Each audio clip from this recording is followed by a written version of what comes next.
Good evening, Dude79 here. Just doing a quick mic check, make sure we sound good. Checking, 1, 2, 3. Let's go, Beefy. Let's go, Beefy. We'll be live in just a moment.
Welcome to another edition of Banter and Babble. I'm the Dude79, and joining me always, my esteemed colleague, Mr. Fanboytone. Mr. Fanboytone, what's going on, dude? Wednesday, we are only a few more days away from the fucking weekend again. Almost there. I'm ready for it. We're almost there. It's been a long week. Well, my flare up has gone away. I'm not. There's a box of cream that's empty over here too. No, and it's all gone. Yeah. I thought that said fuck meth. No, man, it's I tell you what, this past weekend I had a long weekend because I was like, hey, new year, I gotta burn all my vacation time. Yeah. But I spent most of it sick, so that's good. That go figure. The first week I'm like, all right, man, I got all my vacation balances back. I'm gonna start burning off time.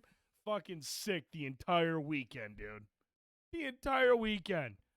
I mean, congested, snot everywhere. Mm-hmm. I mean, I was a fucking mess. And of course, my wife was like, "Oh, it's just a man cold. Man up. Stop being a bitch."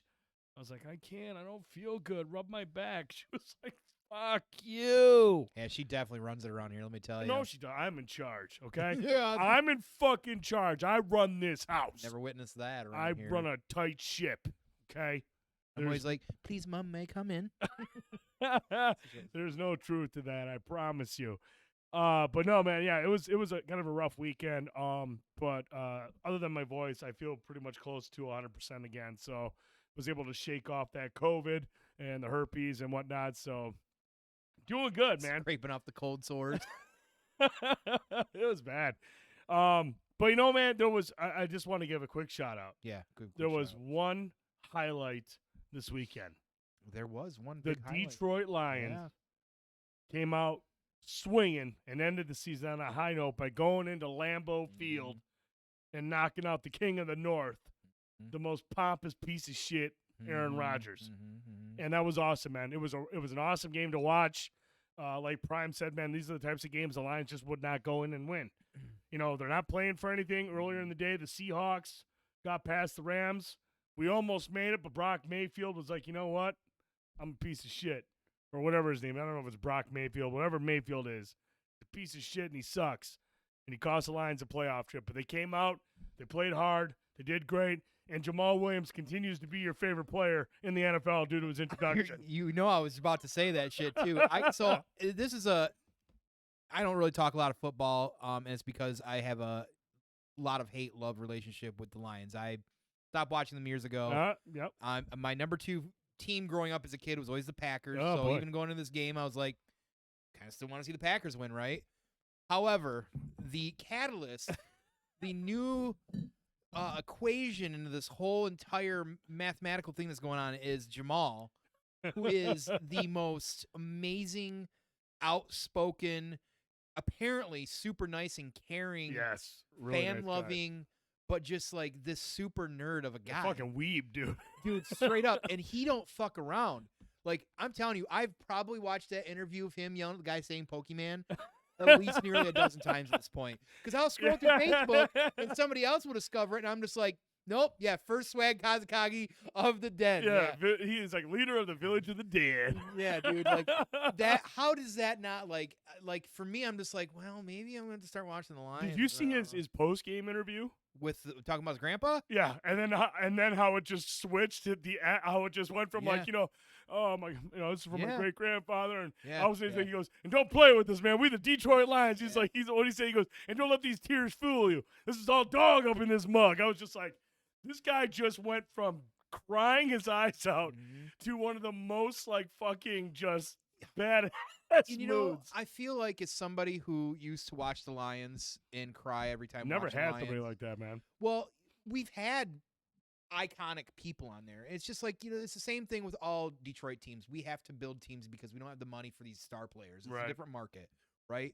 We've had Barry Sanders. We've had Calvin Johnsons. We've had Matt Staffords. We've had these great people that you can say those were great legacy Lions or whatever you want to say. Sure. So, and you know, with Matt leaving last year, and there really hasn't been anybody to step up and kind of take this place, but we've also never had anybody as flamboyant as like who's the guy back in the Seahawks a few years ago was always Sherman, Richard Sherman. Yeah, like guys like that, like very outspoken, very just big very personality. Right.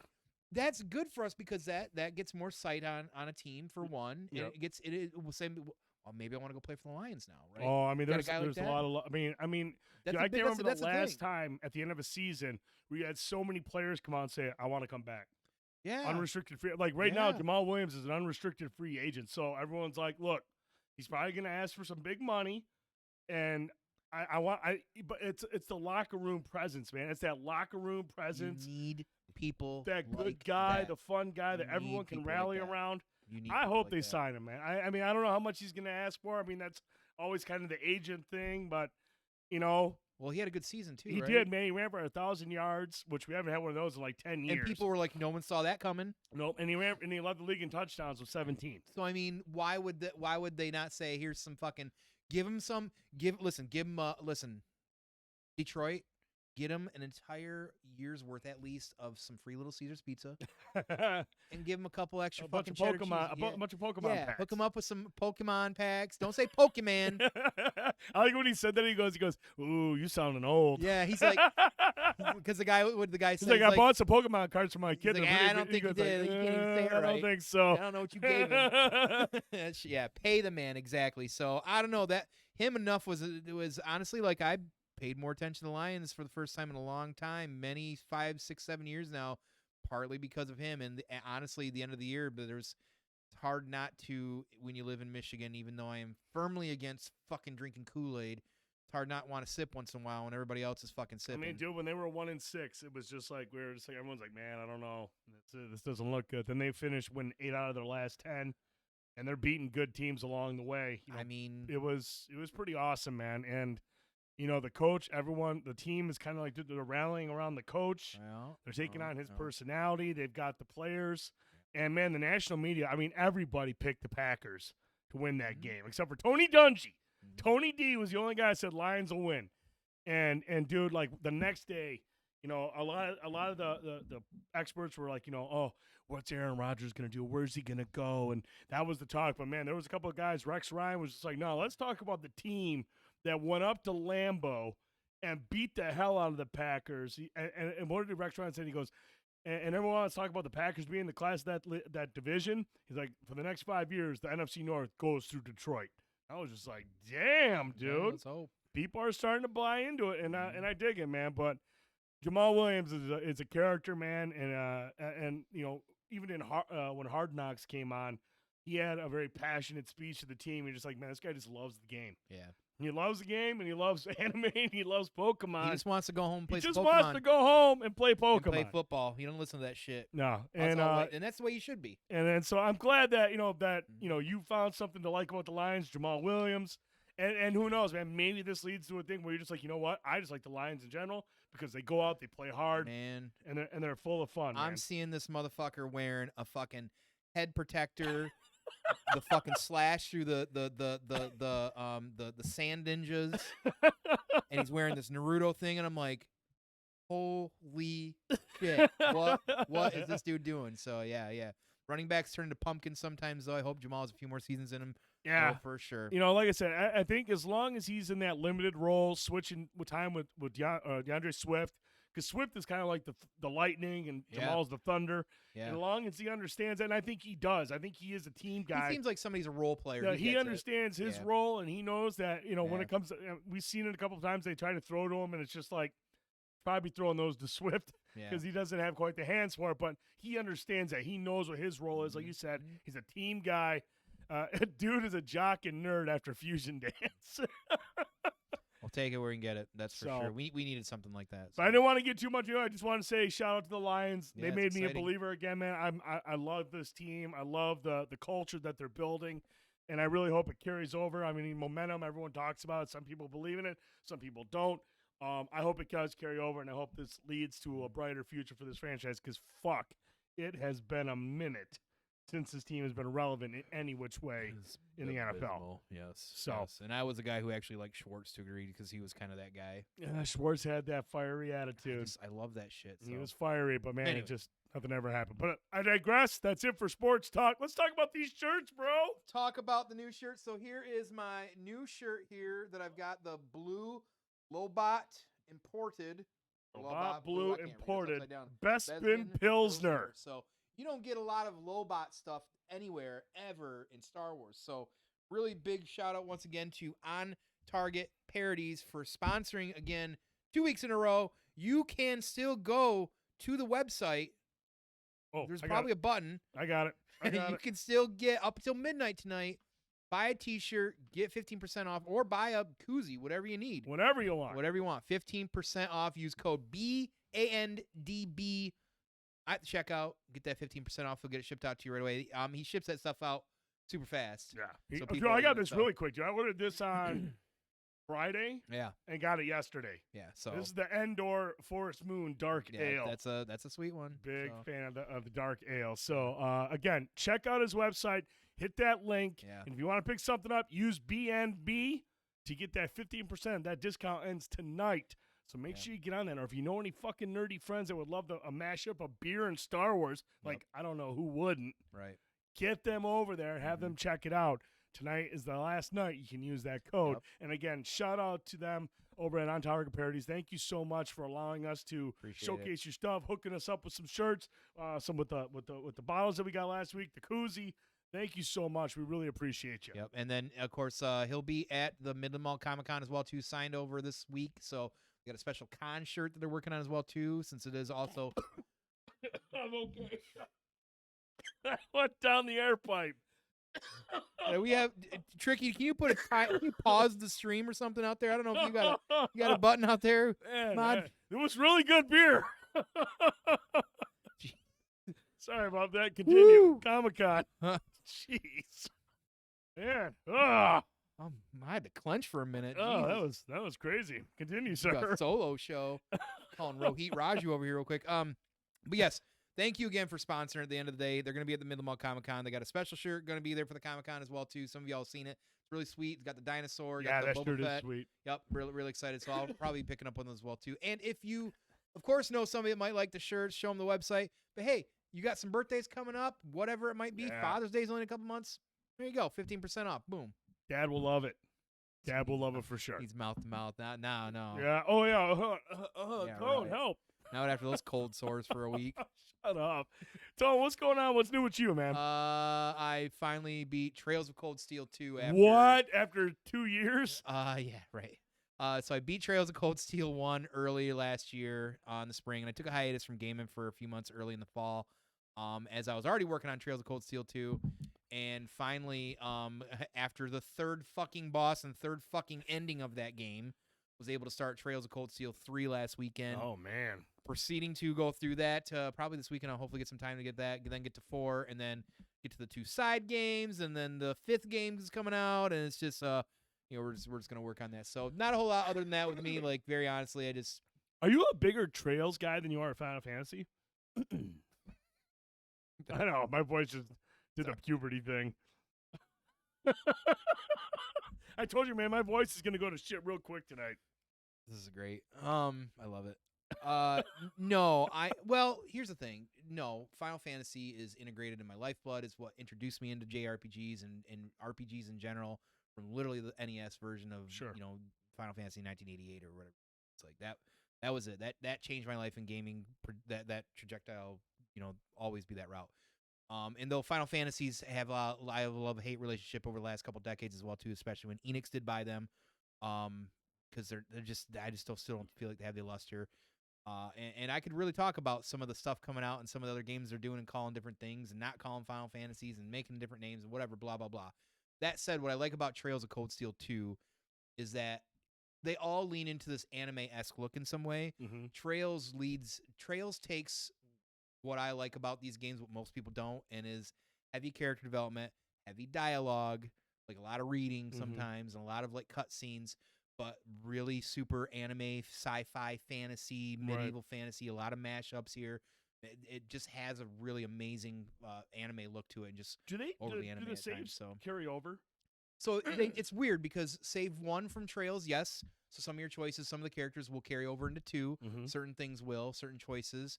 2 to 3 does not, though. However, I found out 2 to 4 does, because what they do in 3 is they kind of they kind of like branch off a little bit, introduce new characters, a new class. Your main character is kind of like now their teacher. Mm-hmm. He's still involved, so they're just introducing more stuff.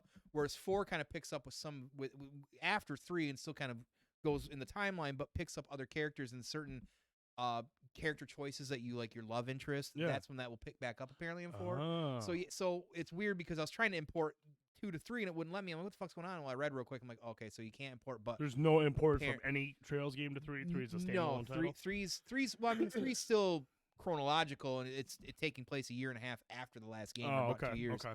So it's still all copacetic with the story, but yeah, it's a whole other ball game. There's a lot going on out there. That's a series that's been around since the 90s. So oddly enough, I wanted to ask you, because I know there's a game that comes out on Friday that I seen a trailer for, and it reminded me a little bit of Trails. Is One Piece Odyssey? If we're talking if it's One Piece the anime, it's an anime I don't care about. Oh shit. Okay. So I don't even. I just don't. I can't get into the aesthetic, the look of it. And I know a lot of people love One Piece. A lot of people swear by Luffy. Blah blah blah. I don't know if like Brian or any of the. Some of these guys out here are probably gonna know a lot. Most people love One Piece if they watch One Piece. I've just never been able to get into it. Like anime, you got to take with a grain of salt when it comes to the goofiness and the comedy, which is fine. But I can't deal with over cartoony characterized anime characters, and like characters in One Piece just look like they almost look like clowns to me, and that's a major turnoff for me. Oh like, no. I watch like Bleach or like Naruto and characters where most of the time they look pretty normal and things like that. So Blanco says I couldn't get past the looks. That's but what a lot of man, people it says. is actually good. A lot of people do crash. A lot of people love One Piece, but there's some really interesting games coming out this. If you're a JRPG fan, an RPG fan, and care about those titles and don't know what's coming out this year, DM me or holler at me because there's some gems coming out this year that are people don't realize. There's a couple that I'm finding, and there's one out there right now that people won't shut up about too. So. Oh really? Which one's that? Chained Echoes, I guess. Chained Echoes. Chained yes. Echoes, like a lot in the JRPG, of hype behind that one. And the JRPG community right now, it is like. Is that on Switch? I think it's on Switch. I think it's on all consoles, but I think it's on Game Pass. Is why it is on Game Pass. And it is. People That's why are I have it downloaded, actually. Now you mention it. People are circle jerking hard right now for that. So. Blue Protocol, if it ever comes out this year. Yeah, Blanco threw that in the Discord, I believe. He put a trailer in there for Blue Protocol. Network test got we delayed. got Wayfinder hopefully next week. We're getting that beta. That's what we're hoping for. Yeah, Wayfinder beta is next week. Yeah, so hopefully we get into that and get some time to check that out. That's under an NDA, so we won't be able to stream or talk about it until the NDA is lifted because it's still in a very early phase of the game. Yeah. A lot of things are tweaking with it. And actually, I think it's going to be one of those games where it's going to be an early access at one point because I think it's the full release is later this fall, but there's going to be a couple betas up to like an early access release, and then the full-on release will be later this fall. But no, yeah, they sent out notifications that I think our codes or invites should be sent to us by the 19th, and then the beta runs from the 20th to the 23rd or something like that. So we should get a couple days with it over the next weekend to check it out and see what it's all about. I'm really excited to check that out, man. I love Airship Syndicate and them having kind of like a live service or a games as a service, RPG, co-op, dungeon crawler sort of game. Yeah, especially with that art design from Mad Joe. So I am very, very excited for that. Yep, so hopefully we're able to get into that. Other than that, Tone, what else? Anything else we got to touch on really quick? Other than my fucking awesome voice just doing this weird thing right now. Kind of annoying. I'm just going to drink and blow it out of my nose again. Yeah, sure. Hey, we got a lot of cool stuff to talk about tonight, a lot of great topics. But, Tone, the first thing we're going to touch on is something that kind of unfolded last night. Woo! This kept me up. This one had you a little concernicus. I was fucking up. You were not happy about it. So, Tone, late last night, well, not too late, but Bodyslam.net, who covers all forms like wrestling, MMA, and whatnot, they wrote an exclusive article saying the WWE sale to Saudi investment fund is done. The company is going private. I didn't even see this. I don't know much about, WWE. I'm more into the AEW circuit, the indie circuit with Rohit and Jake. But, you were up in arms about this. You were like, this is a 5-alarm fire. Yeah. We have major I wasn't alone. issues. And the boards and everything, forums were going nuts. There was, on the trending side of it, like, Vince was trending. Saudi Arabia was trending. Because Vince is back somehow. He's back from the dead. So, yeah, this old piece of shit fuck decided to somehow, since he's got most of the shares, wedge his way back into the board, got a vote to be back on the board. Wow. After all his sexual allegations, which I don't know if they're fully wrapped up or maybe I don't know what's going on. His daughter steps down as co-CEO, which thought that was nuts. Well, she actually was leaving last spring and she was stepping down. I think she was just gonna like do background stuff or maybe just do something else in life. I don't know. Well, she had to come back in to help run with M3GAN to be able to keep the ship going or whatever. But Stephanie Gone is official. Which is unfortunate because her and Triple H I'm big fans of. This whole thing coming out of nowhere, and all the reports were saying so. Originally, when he's back in the board, everybody's like, well, of course, because guess what's coming up? The Royal Rumble and the road to WrestleMania. It'd be the first year, had he not, where he wouldn't be involved in some sort of sense, and knowing his Listen, at the end of the day, this is all about ego, everybody. Just so everybody knows about Vince McMahon, the owner of the Wrestling Federation, WWE, Entertainment, whatever, the fucking blah, blah, blah. It's all about ego with him. The man is chokes on hubris every fucking day. Mm-hmm. That's all it is. It's about that and money, probably. He can't stand the fact that WrestleMania, the thing that he created that really made Rockstar of wrestling, he wouldn't be involved. And Triple H, who has had the helm in the time that he's been back, has kind of, in some ways, righted the ship. Like, we're still feeling the vibrations of that, and we wouldn't see the full Triple H for really months and maybe a year past WrestleMania to see the changes he made. Which for a lot of people, because, Triple H has a better, closer pulse to like reality. He's not out of touch. Vince is very out of touch. Mm-hmm. He's the kind of guy that says, "You look like a cowboy. Let's go out there and throw you as a cowboy suit or whatever." Vince can't handle the fact that somebody else is playing with his toys that he created, because again, it comes down to hubris. So it made all sense. Like, okay, Jesus, he wedged himself back in there. What does this look like for creative? Well, originally, Triple H is still involved in creative. Well, you can put that on paper and say that in every news thing you want. That don't mean shit. Right. Not with Vince McMahon. So, and then all of a sudden, a day later or later in the day, the events cloud me. You see this come through, and literally everybody just was like, it was a hot fire all over. And I'm like in conversations all night, like texting like literally a dozen fucking people talking about this. This whole situation, and apparently they're saying that they figured he was waiting at the board maybe to sell it. They've been talking about selling for a couple years, maybe going private or keeping public. Something was going to happen. Some of the front runners have been Apple, Disney, one of the bigger news networks like CN, something, I don't know. And then of course also somewhere out on the other side of the world, which we thought maybe probably was Saudi Arabia. Mm-hmm. Well, that's what broke. And that's what got people heated, and myself included, because listen, at the end of the day, you can sell it, do whatever you want. It's your fucking company, your fucking money. Mm-hmm.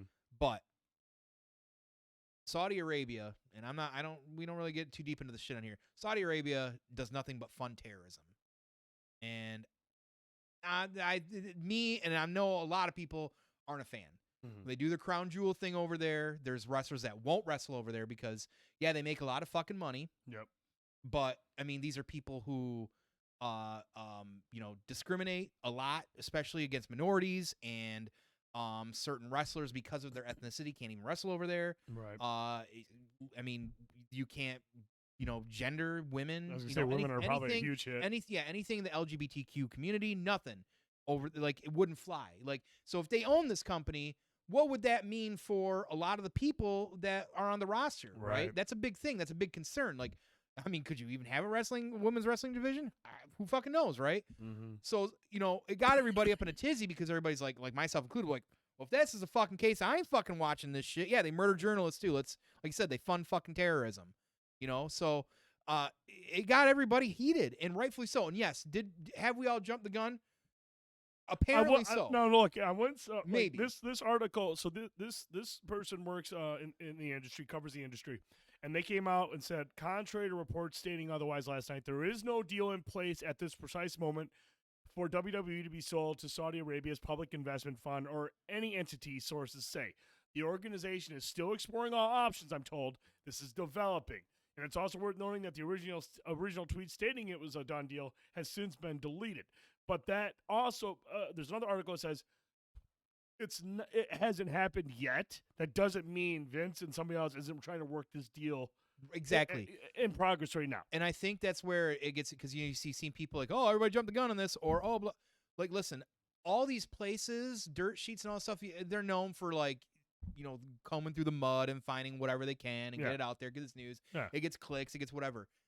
This is a little bit different. This is like, I mean, you're literally trending all over Twitter, and you got everybody up in a. Well, I mean, Vince comes back, and all of a sudden the story breaks. It's just like right, and it was known that they had apparently a hand in trying to buy as well too, because the folks over there love wrestling, so they knew that this was something that could be a possibility.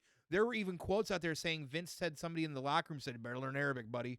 Kind of thing. Like, oh, really? Yeah, that was one of the quotes that was being kicked around out there. Wow. Guys like Sami Zayn, who's Syrian, Like, he couldn't wrestle over there. You know what I mean? He's one of their top guys right now. So what would that theoretically mean for him, right? Right. If this was truly real. But at the end of the day, like, listen, nobody's hands are clean from anything. Like, we all do things that, we have to, we're all human, right? Right. But this is an entirely different thing. This is literally a country who funds fucking terrorism. It's fucking gross. Right. So even the thought of it is disgusting. It all does come down to money, yes.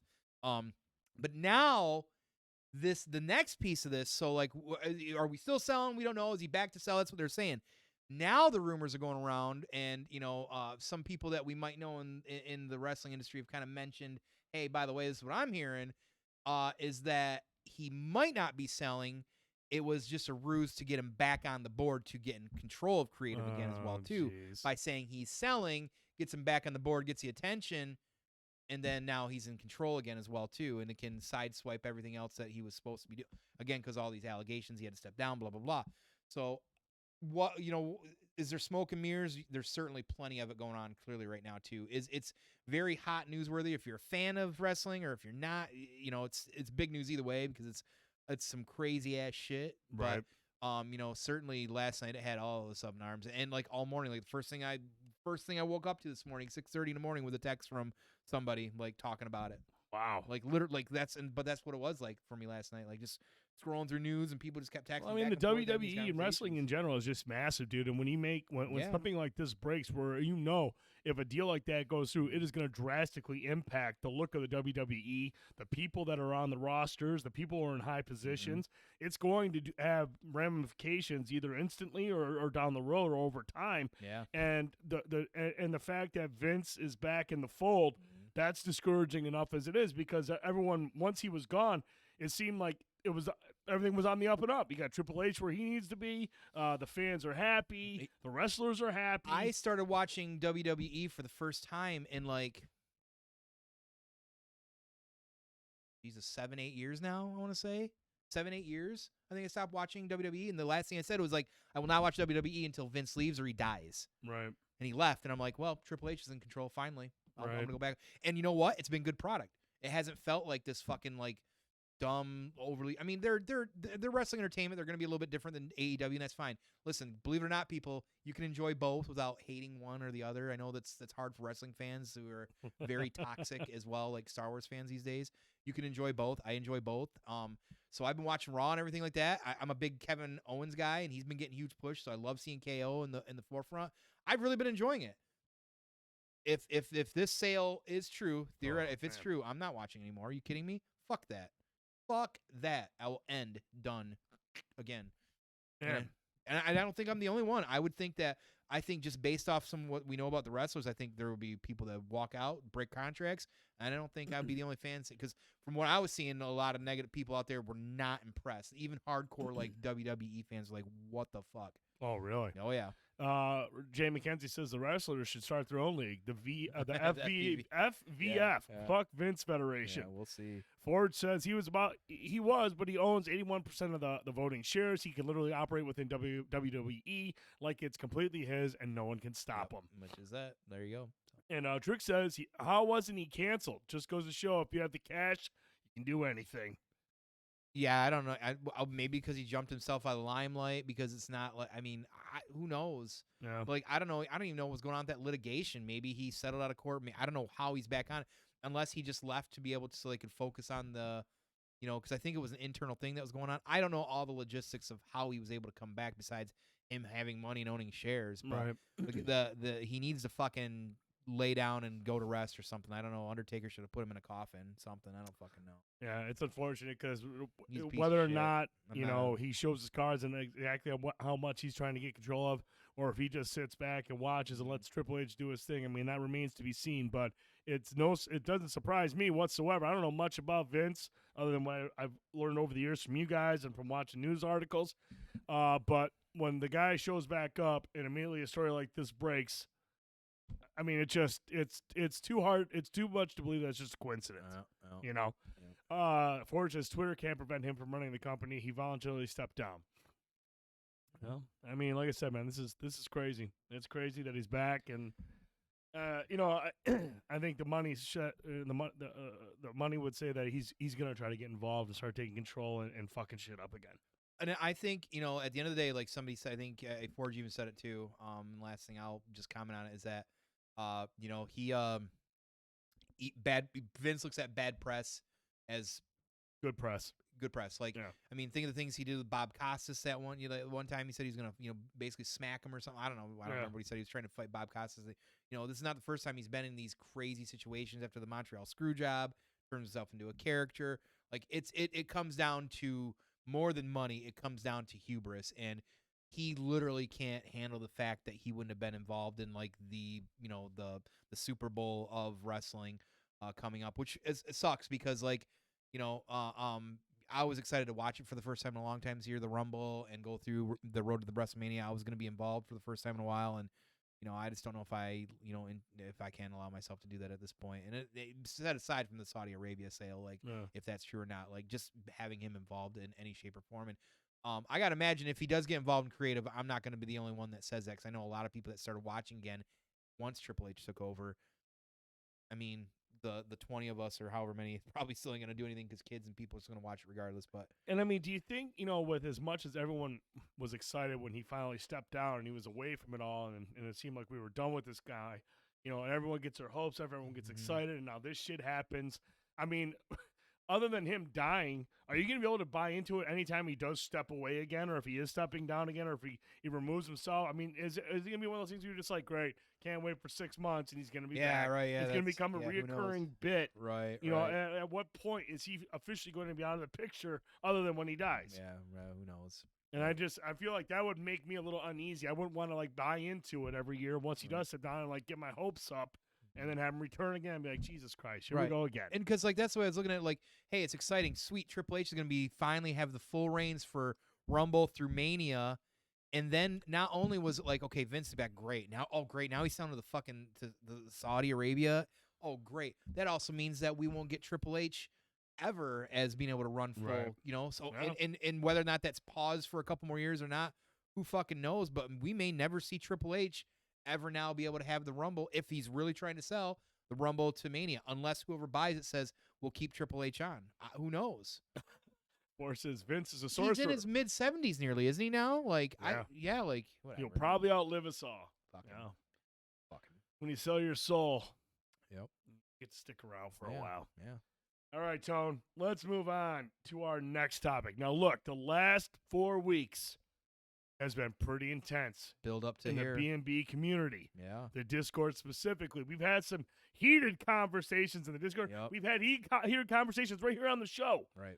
Because the Cuddles and Tricky Classic, the best TV show of 2022, came down to Stranger Things Season 4 Yes. in Andor. Mm-hmm.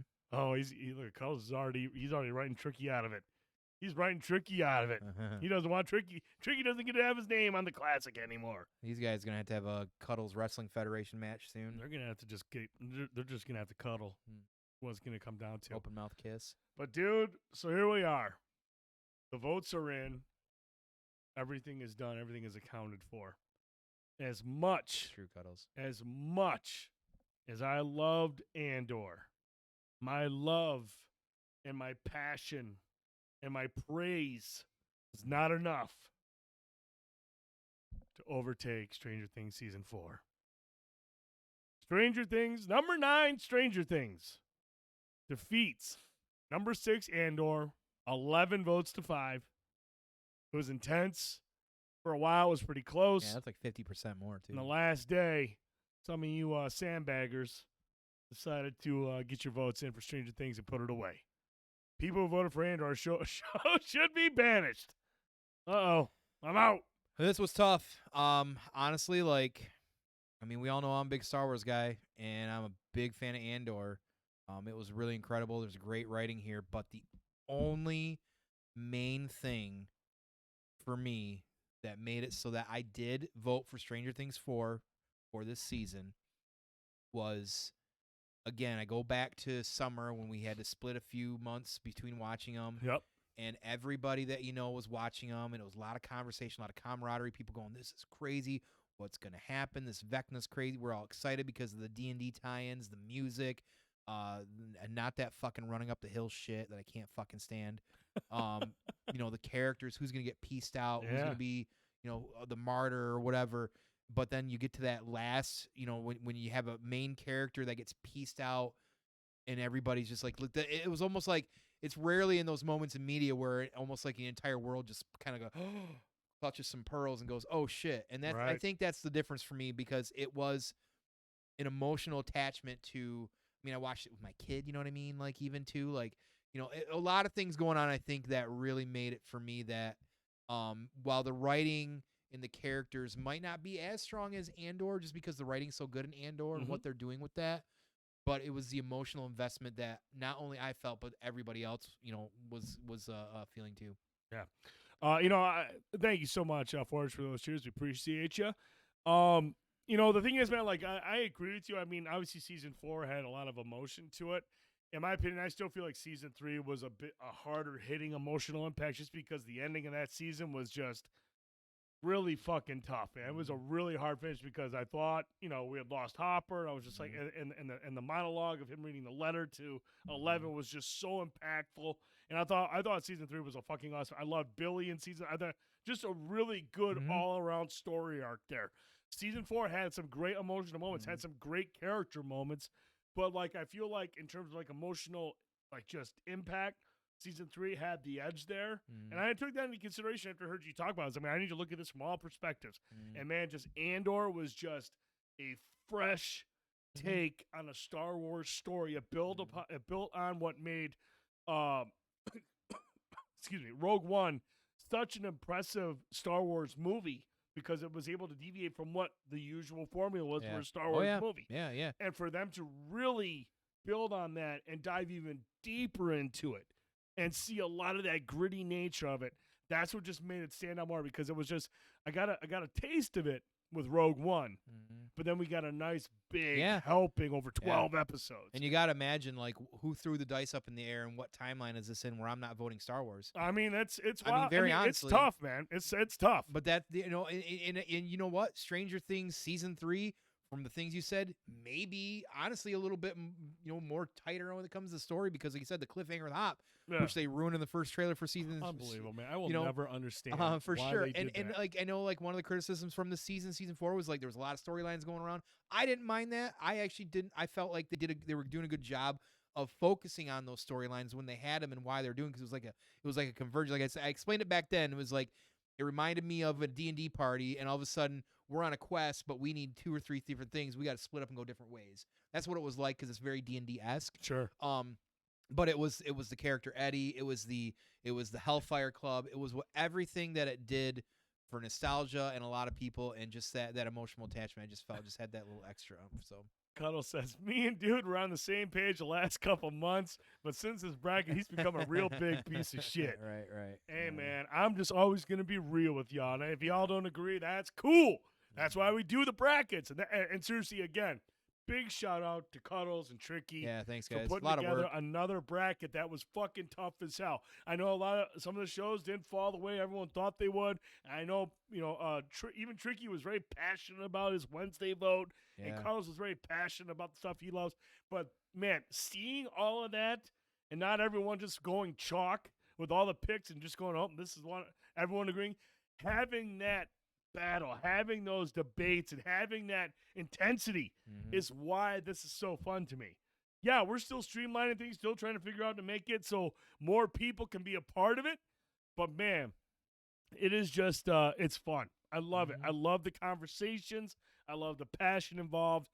Trick says, that's okay, dude. I'm out of the circle. Trust me. You're still in my circle, homie.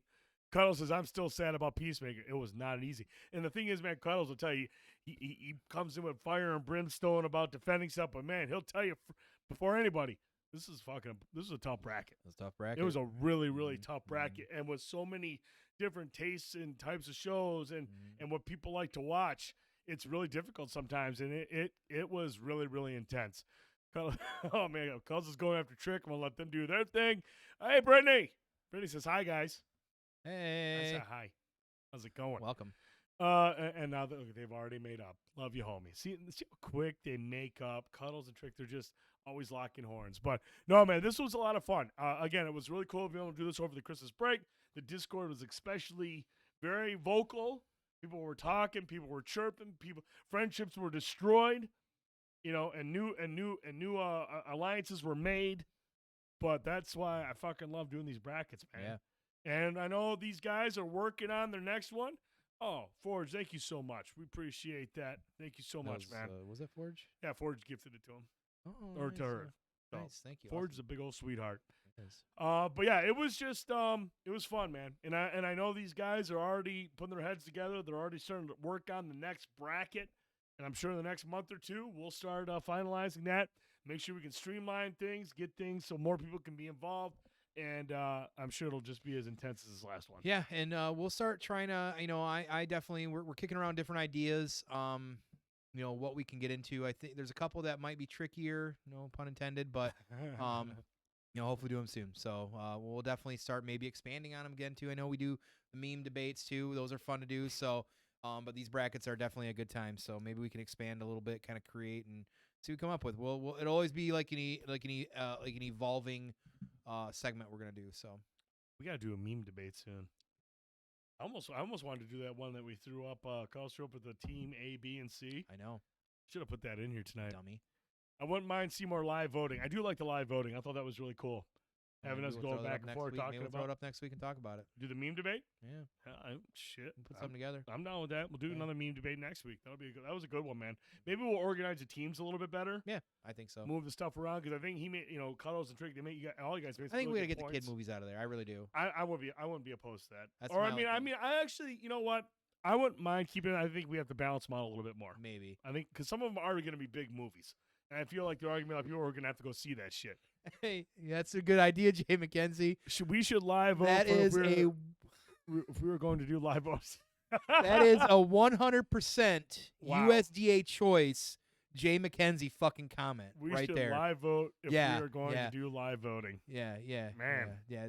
This is the guy who had the brainchild one time that, hey, if we want to really keep the electric, like green energy going, maybe what we should do is just put a fan in front of a fan in front of a fan in front of a fan. So, yeah. Not a bad idea. Right, yeah. Please let him know that. So, there you go. Jesus Christ. Man, we got the smartest community, man. Prime time. Yeah, we got some prime time Jay McKenzie. We got the smartest community. All right, moving on to our next topic. God damn it. Tone? Yes. We went and saw. Goddamn right we he's did. He's got the poll Oh, up. the poll is up. There you go. Should we do live voting? Yes or no? Fan in front of a window. Yeah. Oh, shit. I got to get in and vote. Hang on a sec. Oh, yeah. But, Tone, what did we go see last week? We saw Megan, and Megan, or whatever she was saying. We saw Megan last week. Another A24 joint, right? Yeah. No, Blumhouse. Excuse me, Blumhouse. Blumhouse, yep. Blumhouse, which I here's my thing. Like we know we're pretty big fans around here about A24. I think Blumhouse is another one of the ones that sometimes needs to be in that conversation. Absolutely. They do a lot of great things as well too. Like it's nice seeing a couple of these studios out there doing things that aren't per the norm and not a big AAA studio, taking chances, writing different stories. I'm definitely really here for it. So very excited. No. Very, very, very excited to finally go sit down and see this movie because we had previewed this, months ago, I feel like. And, it's kind of one of those things where you'd said right out the bat, like, this is going to go one or either two ways. One or two ways, yep. man. So, were they going to lean into the dark comedy and play that kind of role, be like kind of those old school Chuckies? Or is it going to be like new school Chucky and be way over serious? Yeah, and I think we both kind of agree where it kind of fell. So, do you want me to start? You want to start? Yeah, I'm going to let you go first, man. You take the lead. Yeah, so the movie had a lot of great I felt like it didn't one of your complaints, to back up a little bit, with the Dave Harbour movie we just watched. God, name it. Give me the name. Violent Night. Was that it was too much of an homage. Like it was trying to almost copy. Yes. Whereas I felt like there were elements of other things in this that it was taking from, but it wasn't in your face. It was just like showing homages to stuff, like even Terminator vibes. Oh yeah.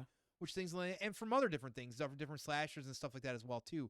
I wanted this to be really honestly what it was, and it did, but I wanted more, I think, violence. And I know we were sitting there, and me, and Prime were sitting there, and somebody said about PG-13. I'm like, wait, what? Yeah. I thought it was rated R. Yeah. So I was like, fuck, because I have a thing about like horror movies and special effects stuff. Like, if it's PG-13, that means we're pulling punches, and that's frustrating for me. Okay, but I'm still game going into it. Right out the gate, we are greeted with this amazing commercial bit.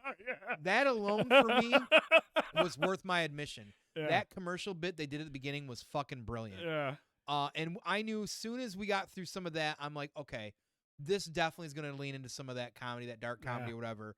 But the thing about that as well too is like the dark comedy was like, it was threaded in pretty well. Like it wasn't over the face. It wasn't like we would expect some of the Chucky stuff. It wasn't over. It was just like you get these comments, you get these things that would happen to see characters. You see how twisted corporate America, shit like that. Yeah, I mean, it was showcasing like how we have become attached to our devices. Yeah. There's a lesson to be learned there.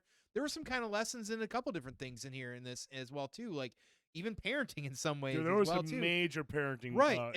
And I felt like overall, as I come out of that, I really enjoyed all the humor.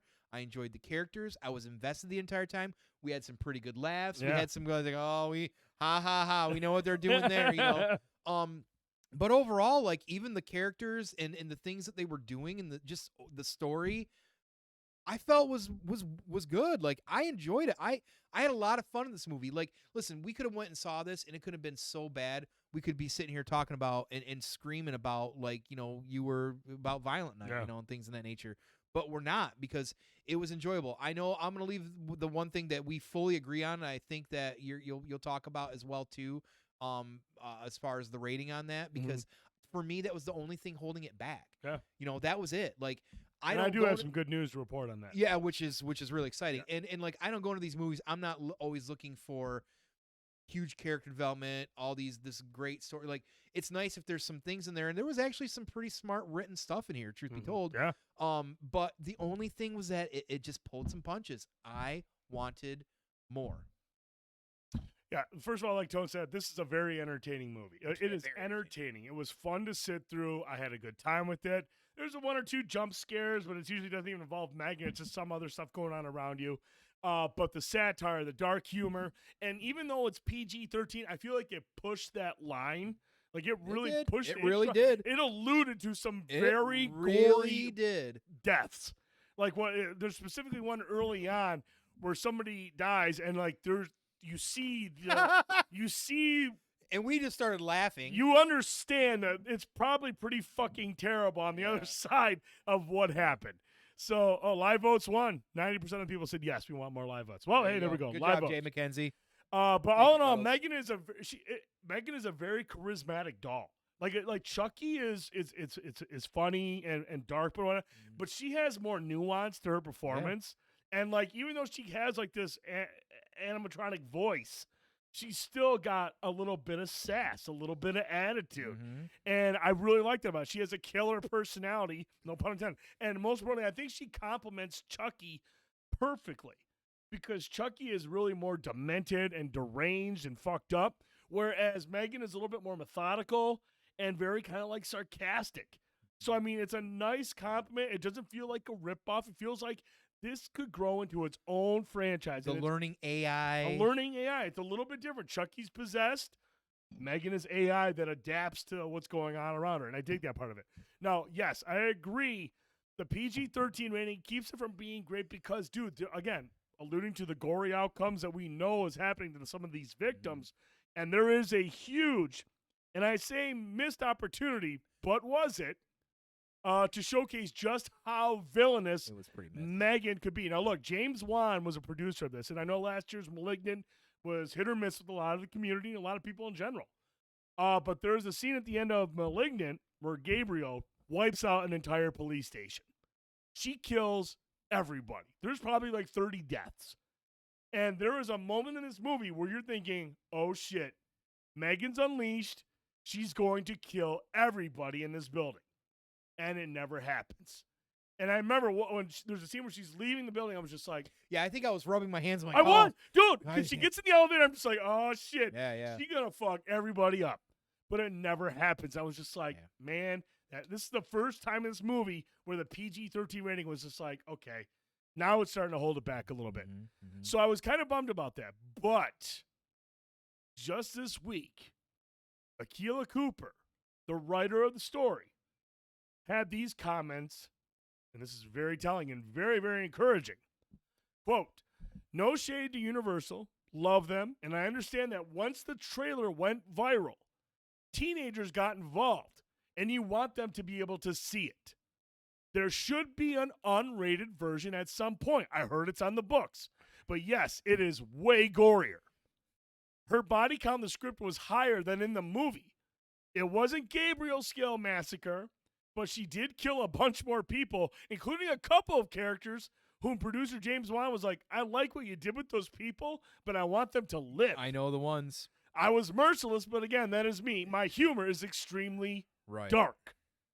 So now look, when the trailer came out, I don't know if you saw all the memes and all the TikTok, people were doing the dance. Everybody's hype. Everyone loved it. And once they realized, like, oh shit, we got a huge audience here, I can tell you right now, and another quote that they say is, a lot of the movie's gore had to be edited out of the original R version rating to bring it down to PG-13. They shot the footage.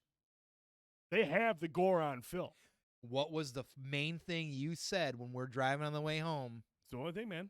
Like, there was so much stuff that they alluded to that I was like, I want to see what happened. You said you wanted an unrated director's cut. Unrated director's cut. Yep. Now we know they shot an R-rated version. And he basically all says it. But they had to edit it out because once the marketing went viral and people started picking up on it and doing all the stuff on TikTok and all the teenagers got involved, they're like, shit, man. And now keep in mind also, this is a kind of a niche genre. Killer dolls can be really hit or miss. Yeah. And now this movie only cost $12 million to make. So it's not like a huge risk. How much did it make? Already made $45 million yeah, worldwide. I know, it's already a hit. It's already a hit. But even then, it's still, had this thing not gone viral, they could have lost their ass on this. And so they're like, look, we'll make it PG-13. We'll get a bunch of people out there, which they succeeded. $45 million its first weekend worldwide. It's going to make a lot more money over the next couple of weeks. But then, when it goes digital, they have all that footage. Like, oh, we got all these kills. Unrated cut, baby. I will be buying that, and we can stream I'll it to the buy Discord. that. I won't even think about stream it. Stream to the Discord. The marketing was great, but so was Smile, and that was a dumpster fire. I mean, you and I will disagree on that. I didn't think Smile was that bad, but the marketing was really good. But even the marketing in Smile pales in comparison to how viral that this M3GAN stuff went, dude. Yeah. The M3GAN stuff went massive on TikTok. There were so many people doing that dance. Yeah. And I was just like, dude, that's crazy. Uh-oh. That's crazy. They're about to fight. Who's fighting? Looks like Brittany and Cuddles are starting it up. Oh, they're putting the gloves on. Oh, boy. She did not like. She said it was. I don't know if you can scroll down. I want to see what yeah, she said. I know. She said. I believe she said. Now, the question I would have for you, Brittany, at this point now, knowing. Yeah, she said that she felt the PG first. Yeah. Okay. Yep. And I believe you had said recently that you would rewatch this. You kind of want to rewatch this, I think, even without the R-rated, but. That maybe that will help, right? Like I don't know. Like, dude, I feel like they release an unedited cut, an unrated version with the story that we already like, and you're giving me the fucking gore, and I can see these fucking people get pieced out in horrific fashion. Yeah. And there's a huge scene apparently that a lot of people got killed. There's a huge body count in the original script. There's a lot of stuff they shot that they didn't put in this movie. It's right there. It's all, dude. They're not going to not do that. They'll make even more money. If this thing is making $45 million its first weekend on a PG-13 rating, on a $12 million budget, and it's still sitting at like 80%, not on the critical side, but the audience side. Yeah, man. People love the movie in general, and if you give the diehard gore fans what they want, I'm gore porn all day. This thing is going to make a ton of money on digital and Blu-ray. I'm the only person that masturbates watching Saw. You know, I actually feel like they did this perfectly because there is just, in my opinion, I feel like there was enough. I mean, like I said, it gives you enough to be like, oh, man, that probably fucking terrible death. Yeah. Especially that first kill when you see the road, you're just like, oh, okay, that's terrible. And even the second, the lady, there's a couple, you're just like, man, I bet you that's probably really gruesome. And now we're going to finally get that. I feel like if it was entertaining without the gore, and you give me an unrated cut, Dude, this thing's gonna shoot up to the stratosphere, dude. This is a good way to start the new year with a movie like this. I really do. I think it is, man. I think it's a really good start because, man, before it came out, you and I talked about it. It has to do this one way. Yeah. It has to do it one way. It has to be self-aware. It's gotta have dark humor, and it delivered all that. And dude, like I said, I didn't think Smile was the best movie. I thought it was entertaining. I think M3GAN is better than Smile, but difference of opinion. That's fine. But I feel like if I were to sit there and watch an unrated version of this, it would probably blow Smile away. Yeah. Absolutely. Yeah. Can Blumhouse even make a movie without gore carrying it? I look, I know somebody mentioned earlier that Blumhouse is hit or miss. I do think Cuddles is right because Blumhouse is a part of the Halloween movies, and those have been really hit or miss. Mm-hmm. And they do, but the thing that I like about Blumhouse is a lot of their misses are missing because they're unique. Well, they're taking chances. They're taking chances. They're not. It's not going to resonate doing with what everybody. you expect them to do. They're not making your typical horror films. Some of them are elevated horror. Some of them are more cerebral. Some of them are, and some of them are just different types of horror. Whereas it might be scary or unsettling for one person, and for me, I'm just like, oh my god, where the fuck is this going? Yeah. See, I really enjoyed Smile. I really enjoyed this. Right now, at the top of my head, I couldn't tell you which one I like better. I suppose. But if this Smile was more creepy than this, but I feel like this was just more entertaining overall. Right. And if you add extra gore into this, it's going to be hard for me to not say, well, if I had to choose one or the other, I'll take this. Brittany, I would say Blumhouse is like just beneath A24. Yeah, I think A24's got more hits than misses by far. Right. I definitely agree with that. I think A24 is on kind of like this own level. And honestly, if you want my opinion, I think A24 is on a level that even Hollywood can't even. You look at A24, you think of like you think of Hereditary and Midsommar and X movie and Pearl and all that stuff. I mean, they have some really fucking great, thought-provoking, like really wild horror films that are a huge reach. Barbarian? Who did Barbarian? I want to say that. Oh, I think maybe that was RJE. That might have been. Was that Blumhouse? That might have been.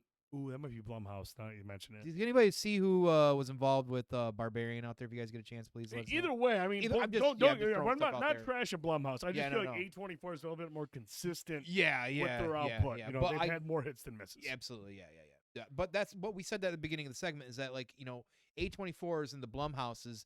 These are smaller groups that are doing things, like I said, like some of these movies I'm enjoying more than AAA Hollywood movies, truth be told, because of the chances, because of some of the unique storytelling. So, you know, I'm here for these kind of smaller studios doing what they're doing and trying to make a niche, because I don't think, you know, we're the only ones that are out there saying we want something different. We're ready for more because in a time like, listen, we love the Marvel movies, but like how a lot of movies are packaged this day, like a lot of these things you're getting are just easy to swallow content, even the Marvel films to some degree. But, you know, now you're getting these other kind of things that A24's throwing, HBO. Well, we'll talk about some more here in a second. But, you know what I mean? Things in that nature, you know, because some of us like a variety of things. Yeah, absolutely. I like it when studios take chances. Now, that doesn't mean I like every studio that takes a chance. Yeah, there's some duds that come out. You're just like, oh, that's really just, I didn't see where that was going. You know, it's just like, whatever, it's a miss. But I appreciate them taking a chance and not just doing a carbon copy of that. And I understand not every movie is going to be fucking awesome. Well, yeah, not in any of these movies, because they are different. Some people just... I think it resonates with people differently. Right, and I don't think all these types of movies that these guys are doing are going to be for a lot of people realistically as well too. I think sometimes you also have to be a really sick fuck, and I'm a sick fuck. So. Man, I feel like if we got Brittany and Cuddles on a call on Discord, call-in battle, maybe we should look at something like that in the future. That would be fucking a call-in debate. Jesus. That would be fucking like we would have one, like I'd mute Cuddles first and let Brittany talk. They're both sassy. And then when Brittany's done, they're both boom, real sassy. Mute and let Cuddles on. Let them fire shots back towards, and then we'll score them. Like, you know, oh, he makes a good point. Cuddles makes, oh, Brittany makes it an even better point. 2 points for her. Oh man, I think there's that they're both sassy. That would be fucking. That, you know, maybe that's maybe what to plan something. That would be kind of fucking hot. I would actually be really excited about something like that. That's a good idea. I like that. I mean, that's why I'm sexy. I got the brains and the brawn, baby. Cold Come sores. on. Cold sores. And a squeaky voice. But no, let us know your thoughts on M3GAN. If you go check it out, let us know your thoughts. If you're waiting for the unrated version, can't say I blame you. I have a feeling though the unrated version is gonna be fucking out of your minds crazy, dude. And we'll Because have to if play it's the Discord. James Wan, if he's doing the Malignant thing Mhm. with that level of violence and gore, oh man, shit, cannot wait. You know what would have me made this movie better if they gave M3GAN CGI dead eyes. I don't know if he's doing a bit. Oh, he's doing a bit. Oh, okay, he's Moving doing a on. bit. Okay, I'm not gonna. He almost got me. It's so Yeah. easy to get me on bits. Well, I fucking suck, dude. it's true. I fucking suck. All right, guys and gals, it's time for trailers, Ooh. and we got 3 doozies. 3 doozies. Now, this first one dropped last week. God damn it. We talked about it a couple months back when we first heard about the movie. We were just like, is really playing? Really? He's doing this type of movie? Let's check out the trailer for Renfield. Oh, so hype. Sorry to interrupt. Are you okay? I need to get out of a toxic relationship. Why don't you start by telling us what brought you here? My boss, he's different. You can't get him out of your head. No. I need your assistance. I'm coming, Master! Oh, you feel like he could destroy you with the snap of his fingers. Wouldn't even need to snap.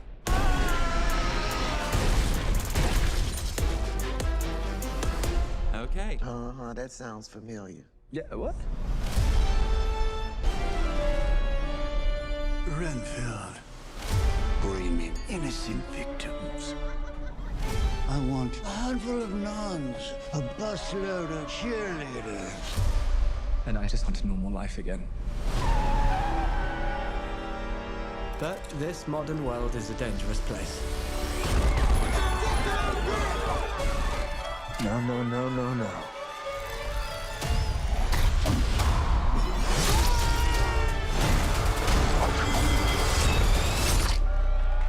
Thank you.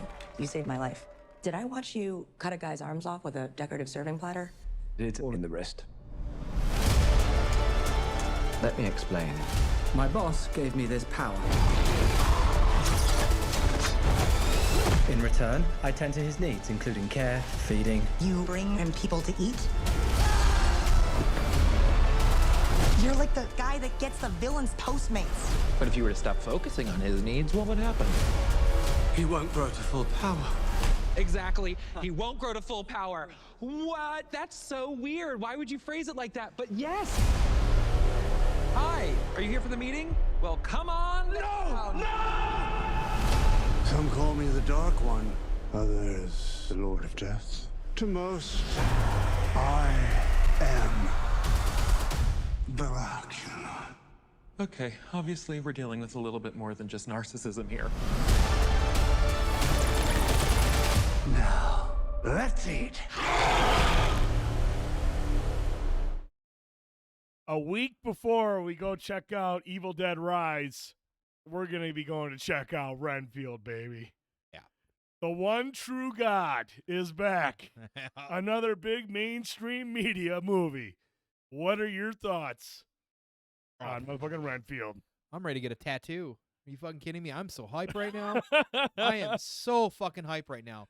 And, you know, I know he's mentioned before, right? That Yes. this is one of his. He's had, when he first got into acting, there were 3 roles that he's always wanted to play. Superman. Oh. Almost. Captain Nemo. Which I'd love to see him play Captain Nemo. At some point, someone's got to get Nick Cage a fucking Captain Nemo role. I love 20,000 Leagues. And fucking Dracula. Fucking Dracula. He was a huge fan That's right, of the Kate. Christopher Lee Dracula. He was a huge fan of the Christopher Lee Dracula. And he even looks like him a little bit. Arguably, to a lot of people, the best Dracula. Oh, yeah. But Tone, this fucking trailer, dude. This trailer is fucking awesome. Now, look, when we first saw it, I didn't see the Red Band trailer. You know, I saw the regular trailer, and I was still hyped. I was like, this looks cool. And then we see the Red Band trailer, I was like, oh, yeah. Mm-hmm. Now, look, this is listed as a comedy / fantasy / horror. So I feel like this is one of those movies that's kind of risky. Yeah, tongue in cheek. Okay, a lot of tongue in cheek, some self-aware. But I also feel like, man, looking at him, he looks creepy as fuck. Okay, so he's really leaning into it. He's bringing it. I feel like, dude, and I know this is a fucking reach, okay? I know this is a reach. But I feel like, man, just this trailer alone, this is the type of movie where he could get some hardware for his performance. I really do feel like that. Just because I feel like, watch this movie, there's a lot of comedy in the trailer. Mm-hmm. There's a lot of violence in the trailer. And if there's one eerie thing about it, it's him. And I could see this being the type of movie when it does finally lean into the horror elements, he's going to be the reason for it. Mm-hmm. And it's like everything's going to be funny and violent, and everyone's going to have a good time because the funny part will be the self-aware part. But he's playing fucking Dracula, and this is the role he's always wanted to play. Right. I can't see him going in full comedy because he's always wanted to play Dracula, and Dracula is the Lord of Death. Mm-hmm. I could see him being very creepy and playing it to perfection. I don't know. I'm not talking Oscars, because Golden Globes does comedy and drama. I could see this being a Golden Globe type of performance. Oh, well, I'm already ready for it. I mean, come on. It's the fucking master of the cinematic paradigm. The one true God. The one true God. Cage Rage himself. And I mean, dude, I thought it was a dope trailer. Oh, I think Nicholas Hoult is up and coming. I think Nicholas Hoult is a great actor. And we're actually going to watch this movie this weekend in the menu. He's in the menu. Well, he was, what did they call him? Beast. In X-Men? No. He was Beast in X-Men. He was the big yellow. He was the blue guy, the blue furry guy. That. Oh, in the new class ones. Wasn't that? He was Wait, Beast. that wasn't Kelsey Grammer. That was Kelsey Grammer in 3 or 2, or I think it was 3. X-Men 3. I didn't know that, but no, I'm talking about Ben Schwartz is in it. Yep, the guy that voiced Sonic. Where is my Furiosa? Oh, Furiosa. Oh yeah. He's the the guy. pup. What do they call him? A pup. Yeah, he was the war dog or something. Yeah, like the that. war dog kid. Yeah. He was great in that for what role he had in that. He was too. really good. He didn't have a lot to work with, and I thought he always. I think Nicholas Hoult is up and coming. Yeah, star. He's gonna be a huge star. Absolutely. So we got some. He was in Warm Bodies. Yep, he was in Warm Bodies. He was the zombie that the girl falls in love with. Yeah, that's right. That's right. I think this guy is really, really a really good actor. And so you got Awkwafina, who is hilarious. Mm-hmm. And then obviously somebody just mentioned it. I forgot to mention Ben Schwartz, the voice of Sonic. He's in it. So you've got a very able cast for the laughs. Yeah. And the action looks like it's there. It's going to be a violent movie. Mm-hmm. But to have that horror element, I feel like this is a role he's always wanted to play. And Dracula can be a terrifying character. You can see him leaning into that too. I'm fucking hyped. Which I think would be a really cool compliment to the fight. If you have a very seriously deranged Dracula, right, complimenting the human that's going on around it. Well, he's playing this, pseudo comedic, eccentric, whatever. Like, honestly, like, if you're gonna bring in a lot of different elements, like have Dracula have a lot of different palettes. Yeah.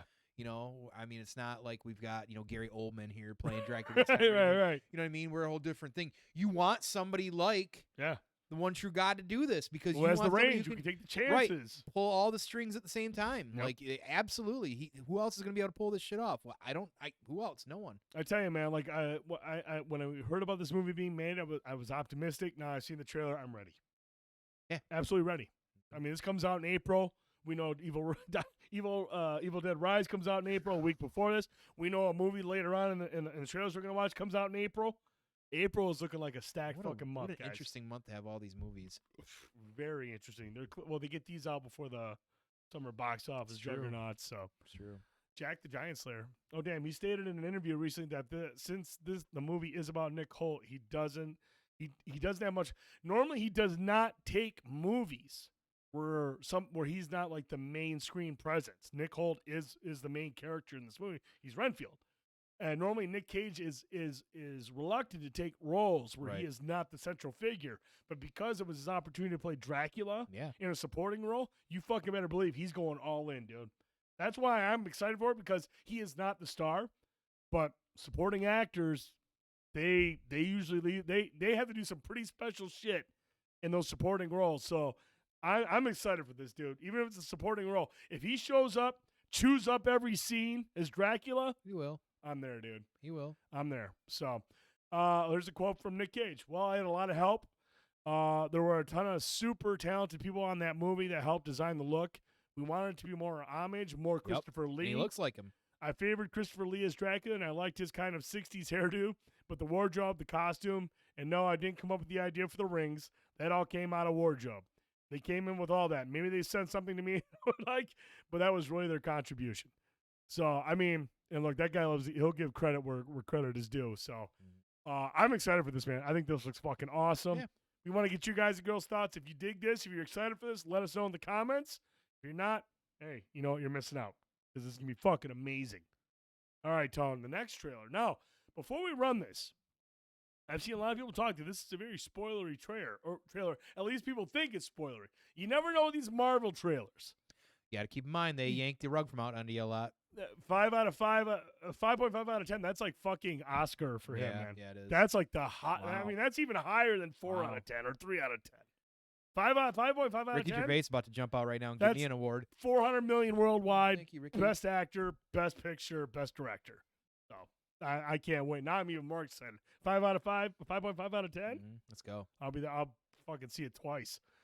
But now this next trailer, we're gonna check out the next trailer for Ant-Man and Wasp, Quantumania.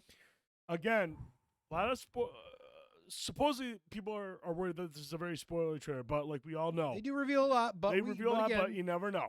I'm excited. I'm actually more excited about Jonathan Majors than I am anything about this movie. Very honestly, Yeah, that's honestly my draw. Absolutely. 10 out of 10 for Ant-Man means he's gonna hate it. I understand his system now. Right. Well, he actually loves Ant-Man though. Oh, does he? Oh, that's true. He's a big fan of the series. 10 out of 10. Okay, all right. Which all means right, he's not gonna all like the movie though. Yeah. right. Oh, he'll hate the movie. he'll hate the Let's check it out. You're an interesting man, Scott Lang. You're an Avenger. You have a daughter. But you've lost a lot of time, like me. We can help each other with that.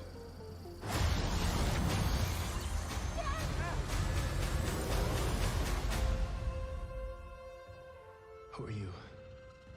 I'm the man who can give you the one thing you want. What's that? Time.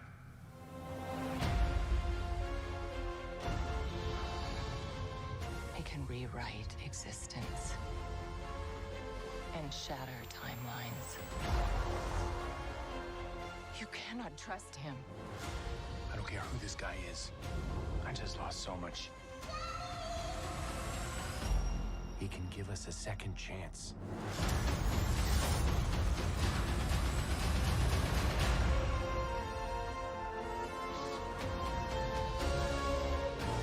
Let me make this easy for you. You will bring me what I need. Or everything you call a life will end.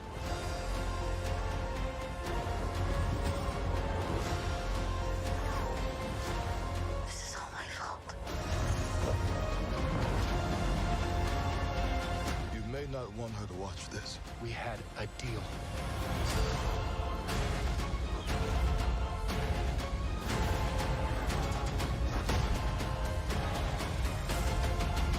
You thought you could win.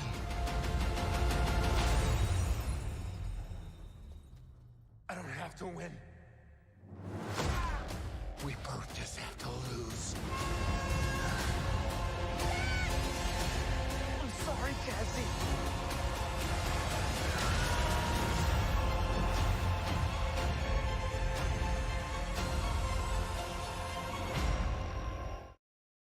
Oh my Lanta. That's a lot of good stuff going on. Fucking there. MODOK! Dude, yeah, there's a lot of good stuff going on there. I am like we praise Jonathan Majors a lot around Big here. fans of Jonathan He's got a Majors. big year ahead of him right now too. Creed 2 or Creed 3 this. Yep. So I think there's something else too he's attached to as well. The aviation one, or was that last? That year? was last. That came out in December. Okay. He got a lot of praise for that. Yeah. So he's the future, and no pun intended, I guess. But no, this looks incredible. And Is listen, it Patton Oswalt? what? A lot of people really want Patton Oswalt as the voice for MODOK. Oh, that's funny. No, I don't know who for sure. I thought it was the guy that played the Yellow Jacket from the first movie. Yeah, Darren Cross. Oh, is it Darren Cross? Supposed to be Okay. him because remember he got. Oh Remember. yeah, that's right. That's right. All right, So- continue. But anyways, no. I listen. I'm not gonna sit here and we're not gonna talk about all this Marvel shit and all the phase stuff. We've done that so much times, but all of the things that's been setting up from this last phase, not all of them, but a lot of it, have been to get to this next point. To introduce people to the multiverse and why that's important through Doctor Strange and why that's big through Loki and what that looks like on a street level with Spider-Man to get to this point, because this is the true now starting point of where the phase is going to go. This is we've laid down the foundation, even though people were having a hard time realizing that the foundation was slowly getting bricked down. This is now we're starting to put the walls up. Yep. This is where we're going. This is where we're going forward. This is more connectivity between the movies. This is going to get us to the Kang Dynasty in the next couple of years when we get to those phases. This stuff's going to be threaded out through a lot of the next movies coming out too. So and probably some of the things that will happen into this. Like you light the fuse, you get halfway through it, a couple things might spark, and then we got it. It's time for us to get some explosions going on, and this is going to be the one. So. Yeah, I thought it was a sweet shot. Again, I'm excited for Jonathan Majors. I just think he's an incredible talent. For him to take on the role of Kang is going to be fucking sweet. He looks incredible. Dude, yeah. The gear, the get up, everything he's wearing in the final shot, you're just like, dude, that's pretty fucking accurate. Obviously, we saw MODOK in the trailer. The one thing that, I'm going to go back to what Trick said. He said, this looks like it's kind of a darker movie. I actually saw a little bit, and I'm not making a comparison to Cuddles, don't worry, but a little bit of Doctor Strange with just how wild this couple people be. had said something like that, but I mean, again, you're in the quantum realm, so like, yeah, it's very cosmic-esque, I suppose. So it's gonna look like that. I mean, the story will probably be a lot different than what we saw in that, but just some similarities between what we're seeing on screen. So, I just think, I think it was a dope trailer. Again, I hope it doesn't reveal too much, but I'm just placing a bet that Marvel probably doctored the shit out of this thing. And I'm not too concerned about going in and not knowing or knowing too much based on the trailer, because they do take a lot of pride at keeping things close to the chest and just giving you enough to be like, oh, fuck, that looks awesome. I hope I didn't see too much. Then when you go in, you're like, oh, my God. I mean, I think about fucking Doctor Strange. I didn't expect fucking Professor Xavier to get fucking pieced out with everyone else. I was just like, oh, I did not see that coming. I knew they were going to be this, but Jesus, I didn't expect that. No, dope ass trailer. Blanco, question for everyone. What if this movie is how Deadpool and others come in? With Kang time abilities, we get a comic book style reboot that jumps back to Thanos being beaten sooner than 5 years. I mean, I've seen a couple things kind of mention something similar like that. Deadpool right now, if anybody's been paying attention to the cast that's getting involved in that, they're bringing in a lot of people from the Fox X-Men movies. Yeah. So I almost wonder if Deadpool is going to end up being a parody of the current MCU, and like because of the doors that's been opened, because of this, because of Doctor Strange, and because I've seen some time travel involved with Deadpool as well too. I wonder if he's going to be a little bit more self-contained and he's going to make a parody of these things, and that's how it's going to work. I don't know. I mean, yes, it could be because of all this stuff. I'm sure it'll be somehow intertwined through these as well, too, to make what Deadpool is going to be doing as well, too. But keep in mind, in the last Deadpool, he had a time machine. He was jumping around and technically kind of, and not just time jumping, he was multiversal jumping, because remember, he also killed technically the Green Lantern. So he's already kind of had the ability coming into MCU, so it'll be interesting to see how that will line up. Yeah, Deadpool is going to be nutty. That's what we want from it. So how it works because of this, hey, whatever. I'm sure they've got a great plan for it. I'm excited. Crash says, I honestly think the end of Secret Wars is going to reboot parts of the MCU. I think that's the whole goal. I think that's why we're still building the Young Avengers and different things like that, because eventually, like just like in the comics when Secret Wars hit, it was kind of like a soft reboot, a reset, and go for some of these characters. I'm sure that with all that going on, the incursions and everything, I would imagine it's going to be kind of like a soft reboot. I dig it.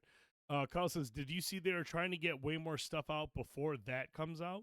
What do you mean, Cuddles?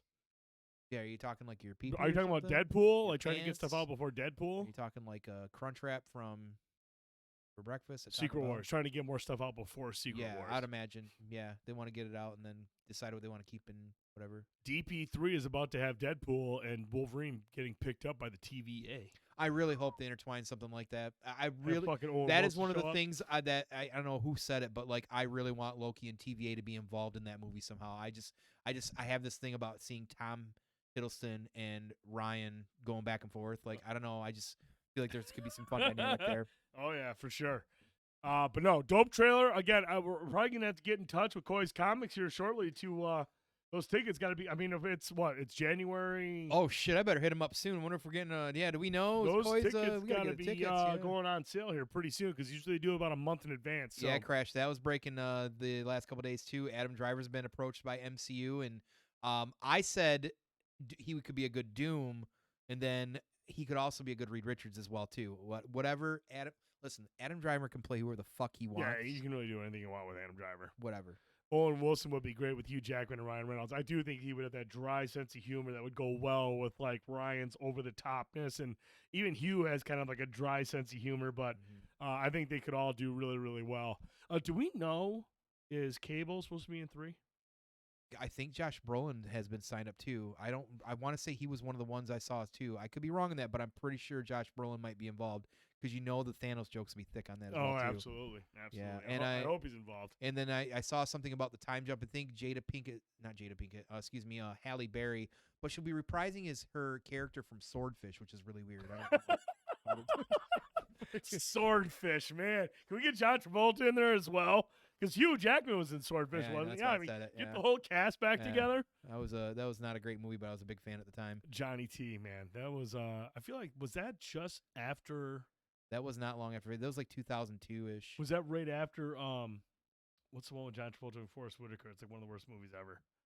The space one. Oh, that was more like mid-90s for that. Was that mid-90s for Battle that? Earth, yeah. Battlefield Earth? I thought that was like 2000. No, I don't think so, no. I feel like that I've was never like even during seen that. that I movie. feel like you've never seen Battlefield Earth? I've never seen that dude, movie. Please. No. Please watch Battlefield Earth, dude. It's Barry Pepper's incredible in that movie. Incredible. Nobody tells people to watch that movie. So I want Loki to pop up in DB3 and just look at Cable like, what the fuck, dude? I swear I thought I saw Josh Brolin was signed on for that. I don't know if you guys want to check that, but I thought he may be. I hope he is, man. Who knows? Like, hey, man, I'm a Josh Brolin fan. I know. Big fan. Yeah. Huge fan. All right, we got to check out our last trailer. This comes from A24. Woo-woo. Don't watch that movie. Come on, Battlefield Earth, it's a good time. Get a six-pack, a bunch of friends. Make fun of, like, Josh Brolin killing his career and wondering how Forrest Whitaker still has a career. If anyone survived, if anyone has shown any resilience, it's his eye. It's fucking Forrest Whitaker surviving that and still having a career and going on to win awards for performance. He didn't have the eye issue until after that movie. Jeez, leave him alone, man. Dude, I love him in fucking Street Kings with Keanu Reeves. What about Samurai Dog? What is it? Or fucking goddamn it, what's that samurai movie? Last Samurai? No. Ghost Dog. Ghost. What about Ghost Dog? Yeah, man. Ghost Dog for sure.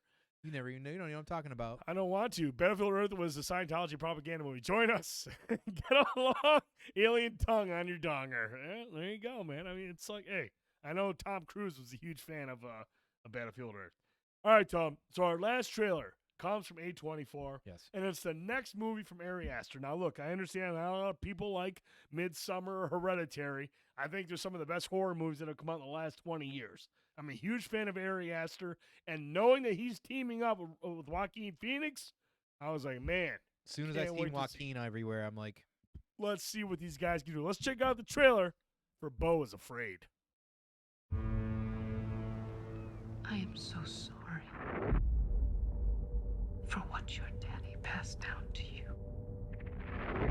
But I wanted a child, the greatest gift of my life.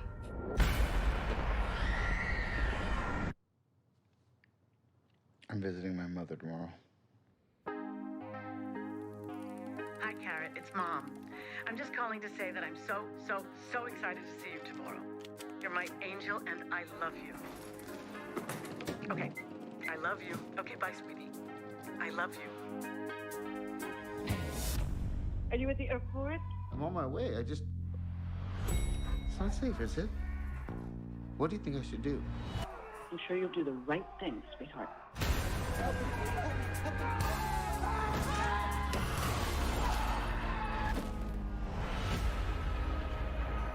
Welcome back.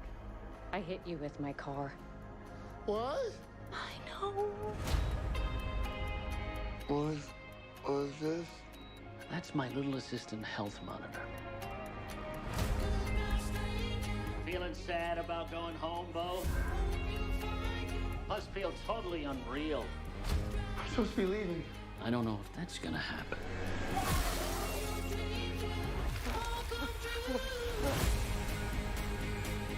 You will walk many miles. Dozens will become hundreds. Hundreds will become thousands.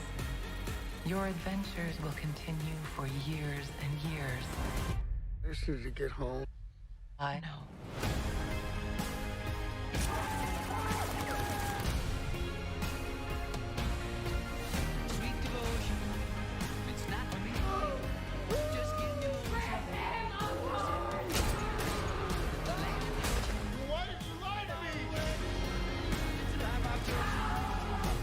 Do you want the truth now?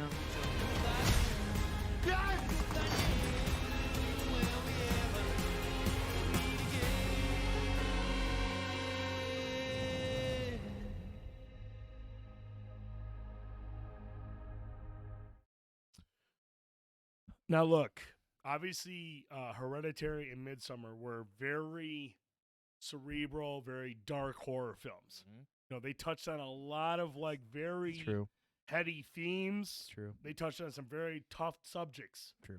You know, now this does not look like Midsommar or Hereditary, but yeah, dude, boom. I think I'll block on that. Wes Anderson on crack.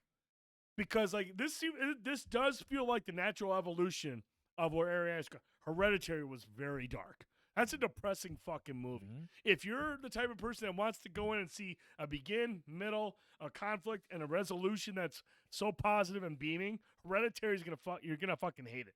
That movie had a D- cinema score. When people were leaving theaters, like, this movie fucking sucks because it was such a depressing movie. Cuddles. Dude, thriller movie finds Big Fish. I was going to make a comment about Big Fish as well, too. It does cover it's the funny. lifetime of this entrepreneur, of his character. So it covers a lifetime of events. And, like, when I look at, like, Hereditary, and then you look at Midsommar, which I love how Ari Aster called it, the ultimate breakup movie, which it was. It's fucked up in a lot of ways. And it's dark, and it touches on, again, on trauma and things of that nature. But ultimately, it is the ultimate breakup movie. So I trust him with that. And I watched Midsommar, and I liked it. But I'm a Florence Pugh guy, so I'm just like, dude, she's amazing in this movie. Love Midsommar. But, dude, again, Midsommar is a very dark twist. Ari Aster movies have already proven early on they are not for everybody. They're not as straightforward as you think. They're not as clear-cut as you expect from a movie. And this is more listed. This isn't even listed as a horror movie, even though he describes it as a zonky nightmare comedy. I love it. When you say that, I'm just like, okay, now you pique my interest. Yeah. Because there will be eerie visuals. There'll be some weird, eerie shit going on, but it's going to lean a little bit into the comedy side. Maybe it's dark humor. Maybe it's more direct humor. Who knows? But all I know is the talent involved. Obviously, Ari Aster is directing it. It's got Joaquin Phoenix, Parker Posey, Amy Ryan, Richard Kind, Nathan Lane, who I think is an underrated actor. I love Nathan Lane. And Michael Gandolfini. Yep. Finally getting another role. Getting outside of that Soprano shit. This trailer is great. I think it's cool. It leaves a lot to be like, what's it going to be about? It does a really good job at like just saying, here's who we got in it. It's going to be trippy as fuck. And that's all you need to know. And if you're an Ari Aster fan, you can be like, you know what? I'm going in, dude. I'm going in hot. The talent's there. I know the director is capable. Now, does that mean it's going to be hit? No, I have no idea. It might not work, but it might. I'm excited for it. Brittany says, I think this movie is going to make my anxiety go through the roof. I agree. My anxiety was through the roof through his first two movies. Hereditary and Midsommar. My anxiety was high through those. I was just like, man, this is a really kind of intense movie. Because you don't know what's going to happen You next. don't know what's going to fucking happen next. And that's what I give him this. He calls it a nightmare comedy. So there is going to be some humor, but there's going to be some fucking eerie shit in this movie. And again, with the talent involved, I'm excited for this. I'm a huge Joaquin Phoenix guy. I love him. I love Nathan Lane. I think Parker Posey is underrated. This is a great cast, great director. And again, the trailer is appealing enough, but it doesn't give anything away.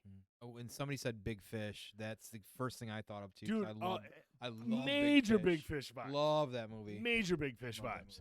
But it's probably going to be, like you said, a much darker, more thought-provoking Big Fish. Yeah. And, dude, I'm on board for that I'm shit, definitely dude. on board for it.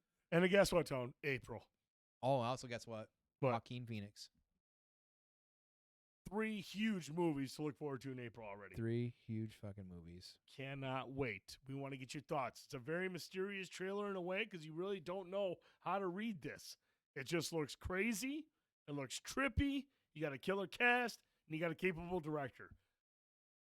It could be something completely different. 4.5, Oscar worthy. Golden Globes. That's, man, another seal. We've had 3 seal of approvals amazing tonight from Cuddles. Unbelievable. Passionate. All right, Tone. That's it for the trailers. We got to get to some gaming news. All right. So the other day, Jez Corden from Windows Central leaked out that there was plans for a Xbox showcase event for this month. We're into the new year. We haven't heard shit from anybody. Sony's been quiet for a whole fucking year. We've a couple state of plays, haven't had a showcase. Xbox had a couple of events, haven't had a big showcase. Here we are. A developer's direct is what they're calling it. And what we do know is it's going to be an intimate look at some of their first-party offerings in 2023. Short. What's that? Nothing. Give me a little bit deeper dive. We're going to see a lot of gameplay and some other announcements, probably some Game Pass stuff. But we do know this showcase is going to focus on Arcane's delayed Redfall. We're going to see Turn 10 Studios' latest Forza Motorsport. Mojang's action strategy spin-off, which I completely forgot about, the Minecraft Legends. It's kind of a PvP game, but I don't know much about it. I forgot all about when they announced that shit. Dungeons was fun for that. And then some new content from ZeniMax Online Studios, which is Elder Scrolls Online. And we do know, and they came out and announced that they have some big stuff coming to Elder Scrolls Online shortly after this announcement. I mean, for all intents and purposes, I know that there's people still out there enjoy it and love it. It's a solid, generic-esque, I don't know, MMO. Like, people enjoy it. Like, that's great. More content is great. I agree, Cuddles. Minecraft Dungeons is criminally underrated. Yeah, that was a good time. That's a good grind, man. That's a good. My kids still play that game because I figure out how to get the Switch and the Xbox to work together, so they'll fucking go into dungeons and shit. Yeah, that is a really, really, really good game. Very underrated. Really underrated game. But obviously, the one game that is not listed on this is Starfield. Oh, everybody. And everyone's like, "Oh my God, no Starfield! What the fuck?" As soon as they announced it, Bethesda came out and said, "We're doing our own event for Starfield," which makes sense. I mean, look, Redfall. I think from Arcane, I love Arcane, but Redfall is not Starfield. True. Forza Motorsport. I'm not a fucking racing guy, but I know Forza Motorsport isn't fucking because those two games won't have as much bugs as the Bethesda game. You're right. And even Mojang's Minecraft Legends is not even on the same level as Minecraft. They're way different. They're different games. They're not Starfield. Right. And Starfield is much like when Nintendo does a direct for one game. When they do their direct for Legend of Zelda. When Sony's going to do as a direct for something like Last of Us.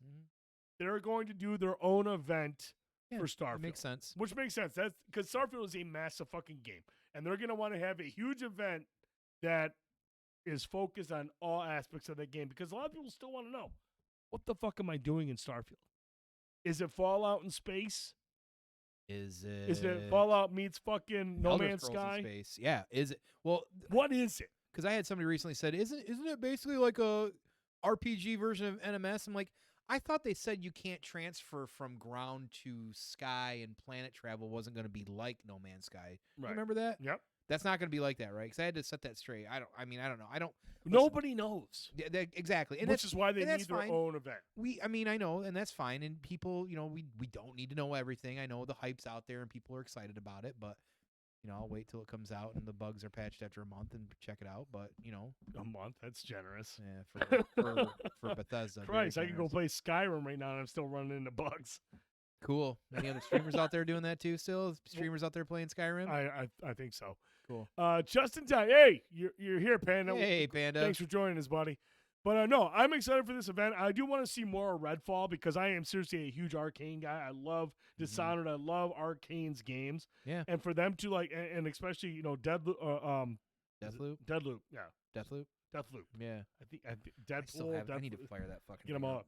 Yeah. Deathloop. But even more so Dishonored, and for them to go with like an open world co-op experience. I'm really excited to see where they go with this. They have a unique art design too, which I really like. Dude, they have such a cool art It style. is. It's very cool. I mean, and they're I feel like their controls are really tight as well too. They are. They're really Like, good. They're really yeah. good. And the way that they come up with different abilities, they kind of remind me a little bit of like Insomniac, because Insomniac always has crazy guns, crazy abilities in their games. You look at like Ratchet and Clank, you look at Resistance, they have like crazy weapons. So that's going to translate well to like, that's what Arcane does. And for them to do something like this in Redfall, what we saw in the trailer, it makes a lot of sense. So it's going to be a lot of fun to play. I just want to see more of what the story is going to entail and what more my friends and I can do when we go in there and play the game.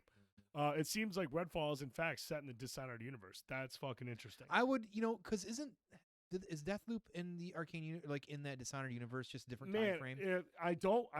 And maybe El Blanco can answer this. When I played Deathloop, it had a very similar art style, but I don't remember any kind of. It is okay. He says that's what I thought. So because that's kind of what I thought they're building like everything is like this massive universe. This kind of like which I think is really cool. And like, listen, I don't like a lot of first person games typically.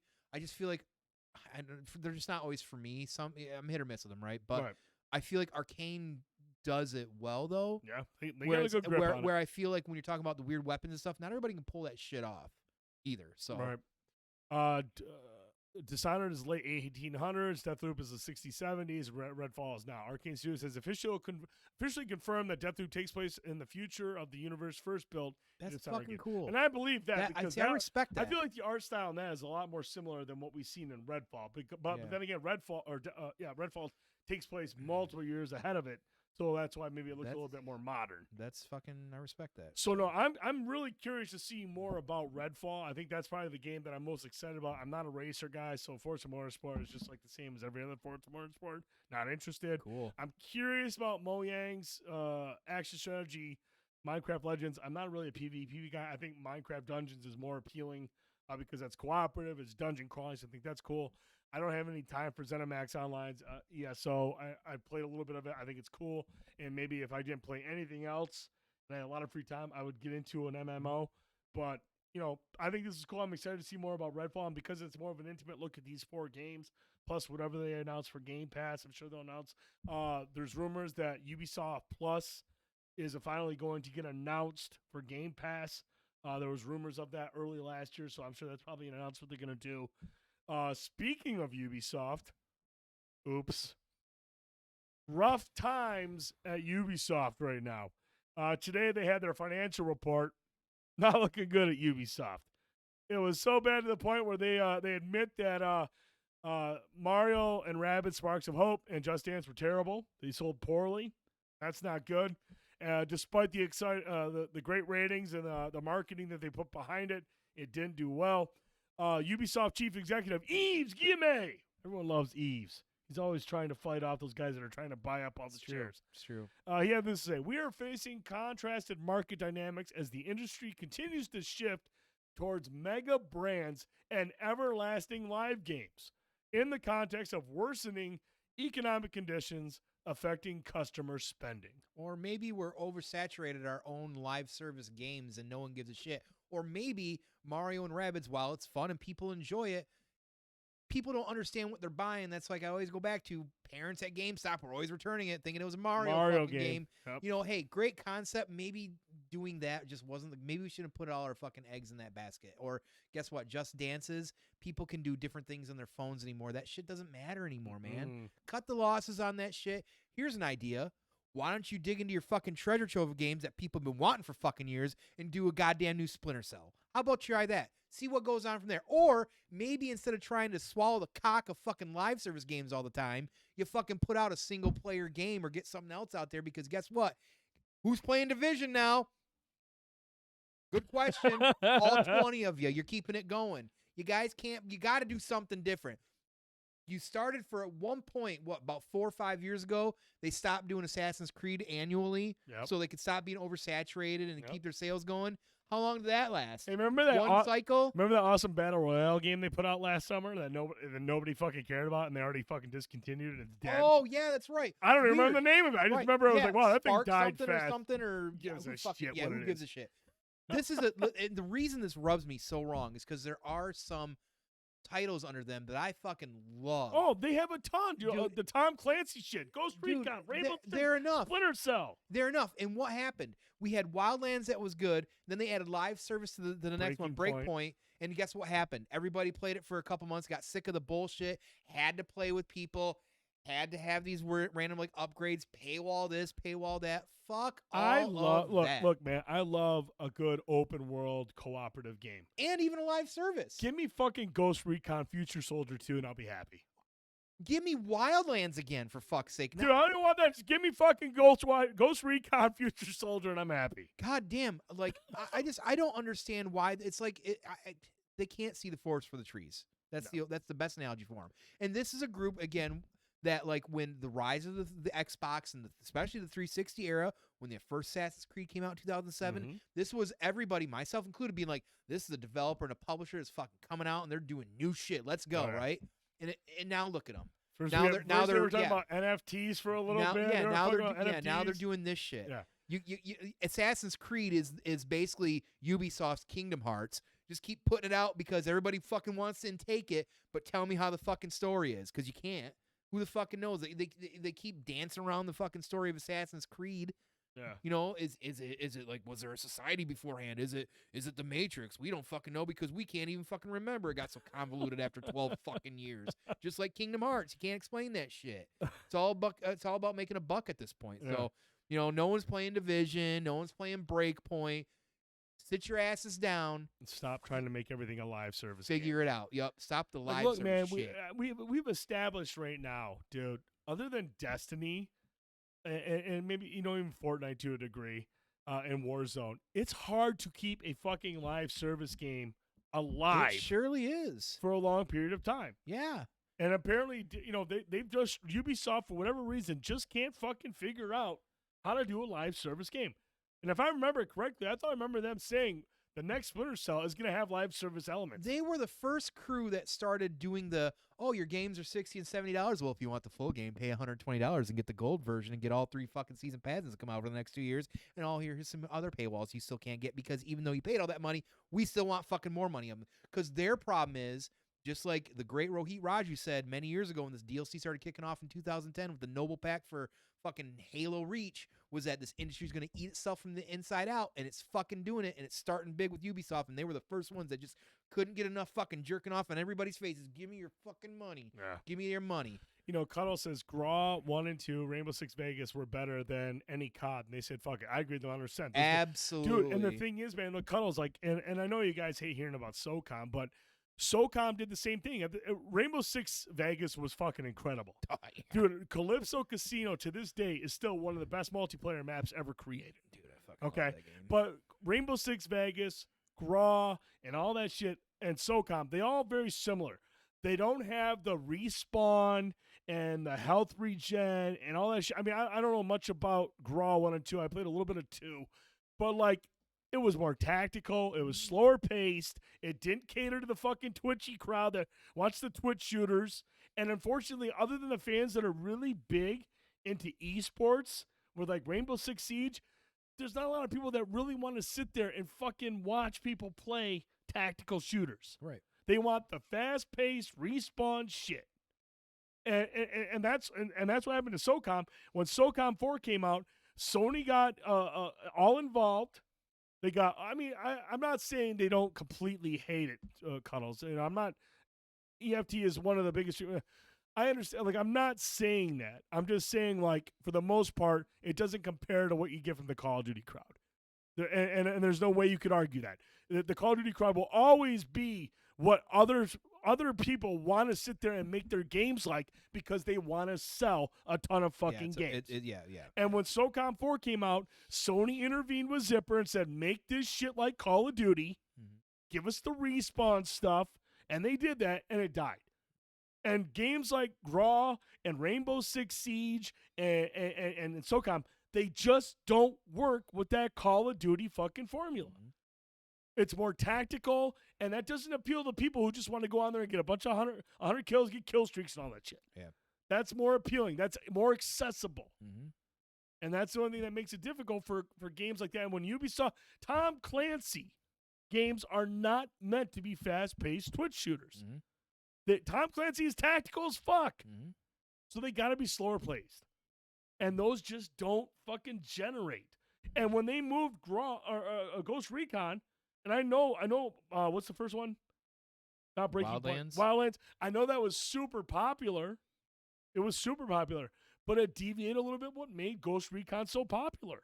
Before that, it was more of a tactical shooter. Yeah, well, it was also more PvP. It made this game, it still made it tactical, but you could play it solo. You could play it with a 4-man crew. Right. And you were doing missions, and you're still playing. You could do it like, you could do it tactical, or you'll get stealthing or whatever you want to do, or you could go in guns blazing. But it was still enjoyable. But what happened with Breakpoint, because they took what made that game great and then had to say, got to do a live service now. Because we want to see how much more money how much residuals. While we were still playing Wildlands a couple years after it was active, 3 months, Did they even really support the PvP side of Wildlands? I don't think anybody fucking cared. And see, that's the fucking problem. Well, I mean, it's Ghost Recon was always PvP. That's where that main audience was. Yeah, that's fair. And for them to sit there and be like, well, we can't quite be Call of Duty. Let's do what we do and make it open world and cooperative. And again, abandon what people always loved about Ghost Recon. Yeah. So let's say they split the hairs. Then they do both pieces of it. But what I'm saying is that Ghost Recon Wildlands was still so fun to play with friends. Sure, yeah. And a 4-person squad to play through and take out like all the the cartel people. Like, it didn't fucking matter. That's my point. Like, I didn't think, man, I would like to play PvP against people. I was like, man, Lupe, get in this fucking helicopter and let's see if you can crash us into something because you're suck. Lupe sucks. And you know what? Maybe the other part of it is like once they realize, like, look, we have a major hit in Rainbow Six Siege. We don't need another first-person or even third-person tactical multiplayer game because Rainbow Six Siege is just generating all this money for us with DLC and with microtransaction. I mean, Siege is still an absolute monster of a fucking game. Right. So focus on that. It's like, okay, look, what's our bread and butter outside of fucking Siege? Open world. Assassin's Creed. Let's make Wildlands open world. How's For Honor doing? Man, you know what? It's still got a very popular niche audience. But but there's like 12 people. Yeah, no, I mean, it's still got a... Same with Breakpoint. But I mean, hey, look, if they're still supporting it, they support that more than they do Division. For Honor gets more support than Division or Breakpoint because there are more people playing that than Ghost Recon. Because simply put, man, For Honor's a little bit easier to pick up and play too. I mean, no. You don't think so? No, For Honor is not pick up and like play. Just jump in. I and think play. Mike would even tell you For Honor is not pick up and play. That has a very steep learning curve. That is almost like not gameplay wise, but in terms of its sweatiness and how you're right. How nuanced the controls are. Yeah. It's more similar to Rainbow Six Siege than it is anything else. Yeah, and they've actually, at least at one point, we're having a hard time really balancing all those characters out too. So, but I think at some point they were just like, look, man, these people love how hard this game is to get good at it, and they appreciate that. Yeah, I got the whole fighting mechanics are insane. It is a very deep fighting game. Like that's one of the reasons why I kind of bet you. I was like, man, it will take.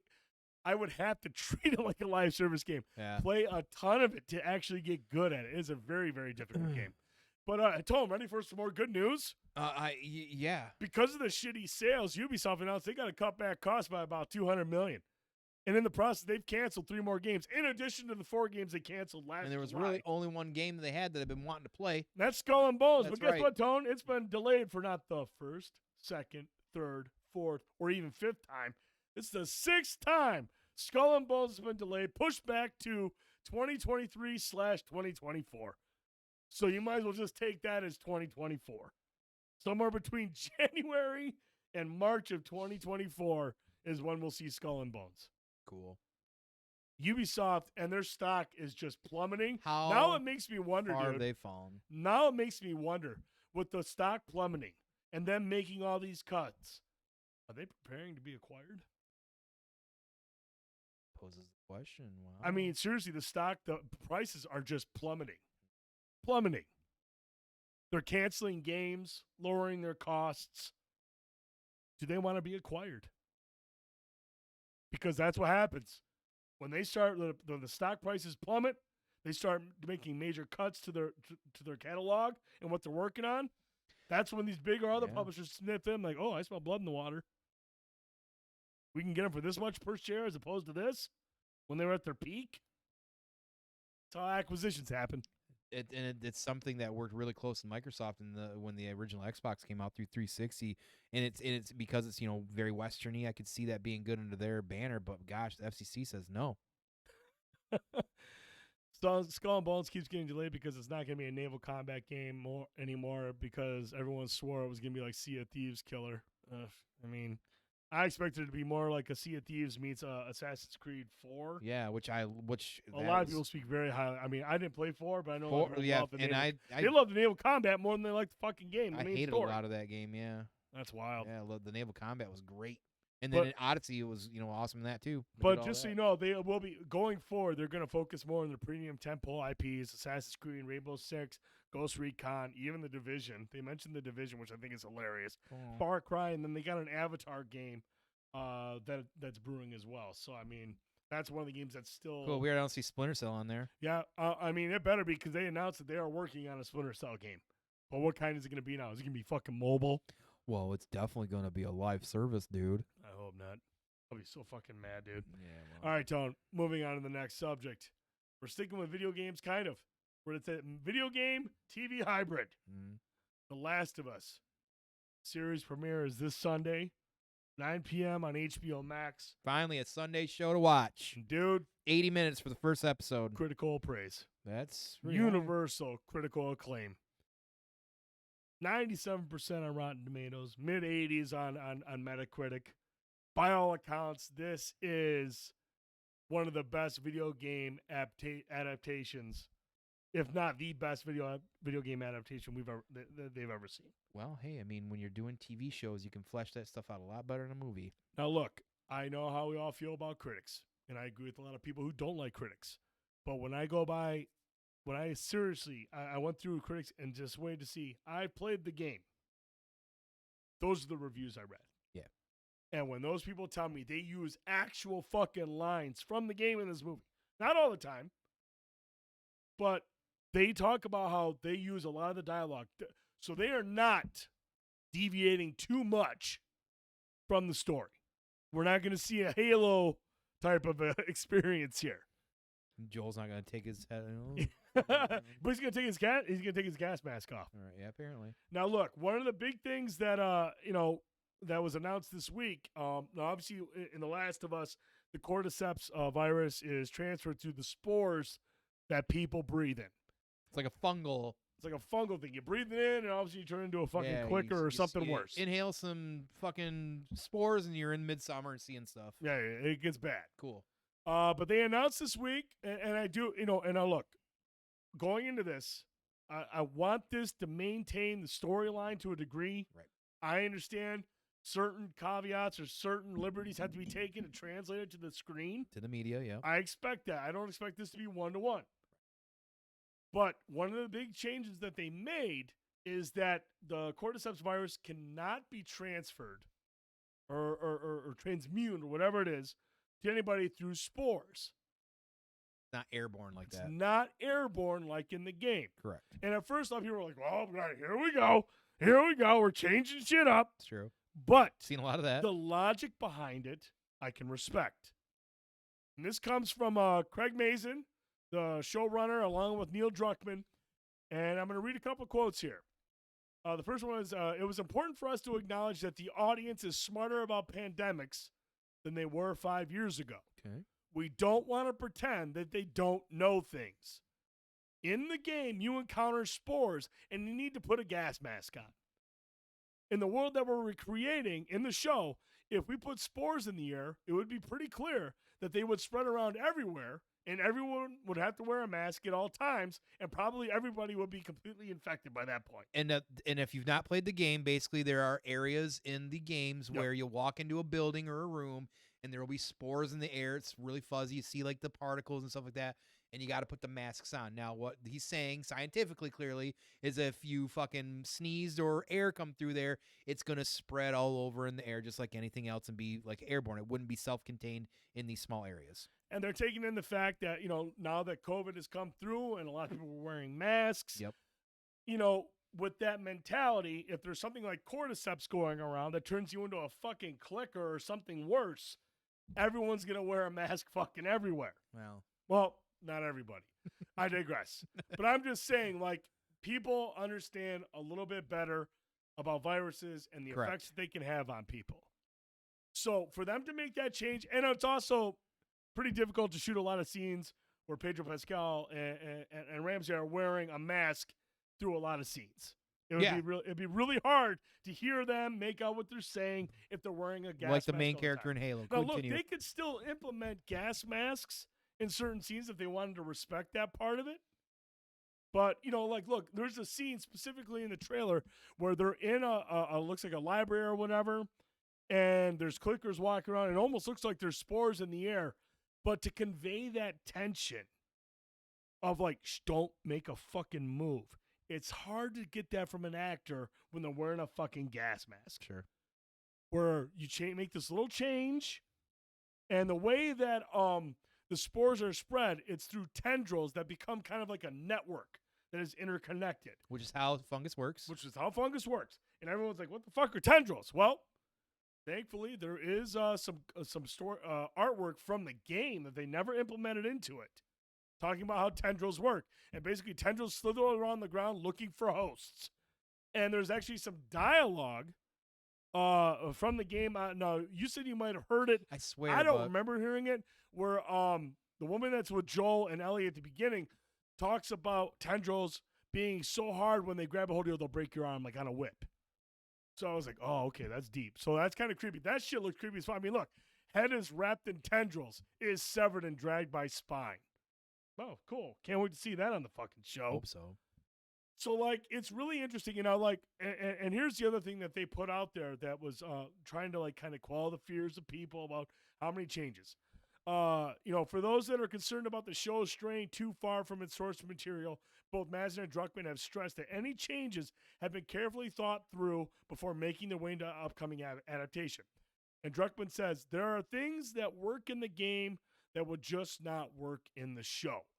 And Mazin continued by saying, Neil would always say, we can change anything, but we need to talk about it. And if there's not a good reason, if we can't do it better, let's deliver what we have. Let's stick to what worked in the game. So that's good. That sounds good to me. If they can sit there and look at the story that Druckmann put together, and if Mazin's like, hey, man, let's try this. And if it makes sense to Druckmann, like, oh, yeah, it doesn't alter a lot of stuff, but it gives it a different take or a different perspective, let's go with it.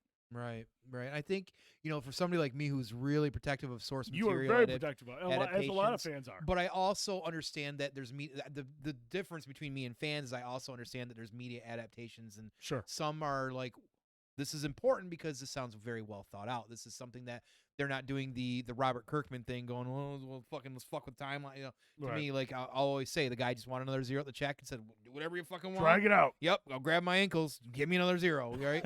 You know, whereas these guys are saying, okay, listen, here's some science behind it. Here's our thought process. We want to talk about it. He says, like, we can change anything, but let's discuss, you know what I mean, discuss it. And I think that's important. Like, and I don't know enough shows do that. And I, again, think that the reason this has potential, again, to continue to see these numbers and why this could be good is because most of the things we've had when it comes to video game adaptations of a series like Halo that's been around for 20-some years, and that's not a great example because, you know, we won't go there, but like most of the most of the things are movies. Yeah. 2.5 hour movies. Like take the first Resident Evil. And they bastardize it so much. The only thing the first Resident Evil that had anything to do with Resident Evil that had been already around for 10-some years was it was in a fucking mansion. That's it. Yeah. You know what I mean? And again, like things have to be adapted to make more sense for different mediums. I understand that, but when you're swaying so far from a product, don't call it that anymore. Then it's not Resident Evil anymore. Call it something else, right? So it's nice to have something of a video game being adapted to like this with good people behind it. The creators, for one, HBO doing a TV series. The guy who did Chernobyl, which is fucking incredible. Right, and we can draw it out and say, okay, let's talk about like this. Because my question is, and I'm not trying to be a smartass with this, and I do. The reason I bring up Halo is like they said, we saw quotes of these guys saying, well, I never played the games or I didn't really care, I want to do this. Like, this is the way you approach those things, because if you want to keep everybody mostly on board, there's going to be hardcore fans out there that are really hardline about source material. You're never going to please them. Right. They probably can't please their lovers, I'm sure. So, but what I'm saying for something like this, between the two of them, to sit down, have those conversations, you know, because you want to keep both casual and hardcore people involved as well. So you want to bring in as many people as you can. Make it make sense. Have that conversation. See, I think that's why it's important that they brought Neil Druckmann into this. Very. Because, like, look, man, we want to respect your material, but Neil Druckmann's smart enough to understand not all this is going to translate well. Plus, it was made in 2013. So, I mean, again, with the way things have changed due to COVID and the way people perspective of how pandemics work and how viruses spread, they have to take that into consideration. And then they have to think about other things in terms of like bringing it to the screen for people who aren't fans of the video games, who want to be able to understand what the characters are saying or what they're talking about, who are looking for more of a cinematic experience than a video game. Because at the end of the day, when you strip apart the fact this is a game that came out in 2013, this story, these characters, it's a story. It's and it's a really well told one. Just through the controller your hand is on. So it's something that that if anything needs to be shared with other people that don't play video games, because the story is really good. The characters are really good. Like you play 20 hours of a game like this, you're pretty invested. Like you're into these characters. I mean, look at the passion that people had with the second one because of the way they adapted things. Now we don't agree with those people because we really love storytelling. I just like to and perspective storytelling. If you like Game of Thrones, have read the books and there's it's all POV. There's a reason why I like The Last of Us 2 because it's a lot of POV. These are the kind of things that you want to share with people because like I said, not everybody's gonna play these games, but if you're gonna adapt it, certain things might be smarter to do. And I have more respect for people that sit down and take the time and care about integrity and talk about them than just people that say, well, it's this game or this franchise or whatever, slap a name on it, let's sell some, and then take Master Chief's helmets off. I have more respect for that. So. Last thing I want to mention that has me kind of excited about this is because they did mention that some of the stuff that they are creating for the show, because obviously Neil Druckmann's this thing, but Craig Mazin has a way to tell stories. He has a great way of producing content, is they're going to focus on certain elements of life before the pandemic, before Cordyceps comes around. And my understanding is one of the episodes focuses on Bill, the character Nick Offerman plays. Bill's an awesome character in the game, but we don't get a whole lot from Bill. He does have kind of like a heartbreaking story, but we're going to explore a lot of Bill before the pandemic. I think it's the third or fourth episode, and a lot of people have really been very happy with that episode because you're actually getting some lore that wasn't in the game, that they used the game as kind of a blueprint and really fleshed out Bill and some other things going on around the world before Cordyceps infested everyone. When you bring in the guys that created the material, you let them do it. Well, not only but like the only word that ever comes up to me in these kind of instances is integrity. Yeah, that's what's going on here, and I really hope that going forward, after something like this comes, let's say it comes out, it does great, everybody's loving it. You're not going to be able to please everybody. It's not possible. Nothing's 100%. And there might be things that you know like there might be something. Yeah, who knows? But like overall, you can still appreciate. Listen, you can still criticize and dislike certain things about stuff and still enjoy it. That's okay to do. Everybody, just a reminder for everybody, you can do that. You can certainly not like something. Right, you can criticize. If there's a certain point of the game that you like more than others, they don't reflect that in the show.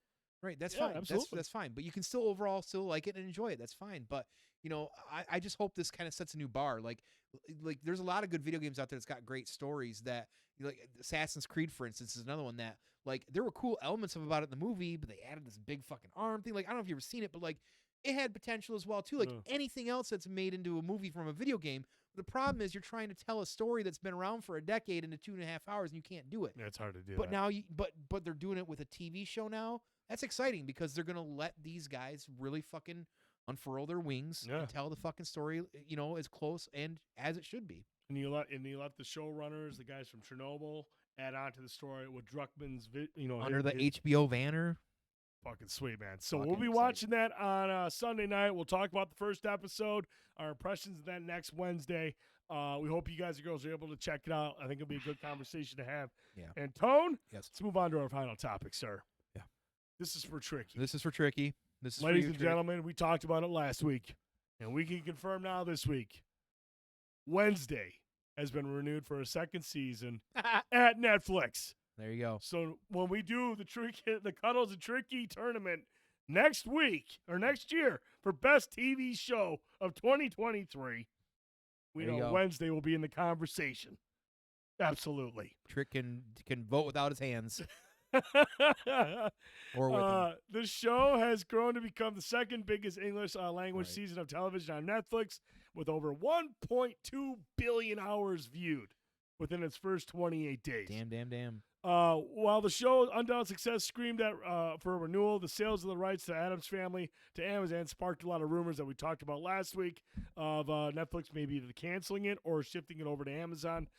We heard from the showrunners Alfred Go and Miles Millar, quote, "It's been incredible to create a show that is connected with people across the world, especially Tricky Region. Thrilled to continue to Wednesday's torturous journey into season 2. We can't wait to dive headfirst into another season and explore the kooky, spooky world of Nevermore. Right. Just need to make sure Wednesday hasn't emptied the pool first and that Tricky Region has his pants on." Correct. So, again, they didn't really dive into the details. We don't know what went into renewing this or what kind of deal, if any, had to be made with Amazon, because clearly they own the rights to the Addams Family. So I'm sure there were some back-end dealings going on. We're not privy to that information, but hey, it's 2023. Just wait for social media. Someone's going to leak that shit. Right, and we've actually, because of some of the connections you've had prior to some of the other media outlets prior that you were doing before Banter and Babble, we're able to now announce that there's potential that we may actually be able to get to send Tricky Regent on location sometime in the next year to talk to some of the cast members, get some of the behind the scenes, and trying to get some scoop on this as well too. So he will be on location at some point, being the undercover Trick out there, which means we're gonna open up a Patreon to bail him out of jail, for his cease and desist. He's gonna be on TMZ in like a month. She gonna have a personal PPO against him real quick. Right. This guy's creeping me the fuck out. But no, I actually watched the first episode of this the other day. Oh my God!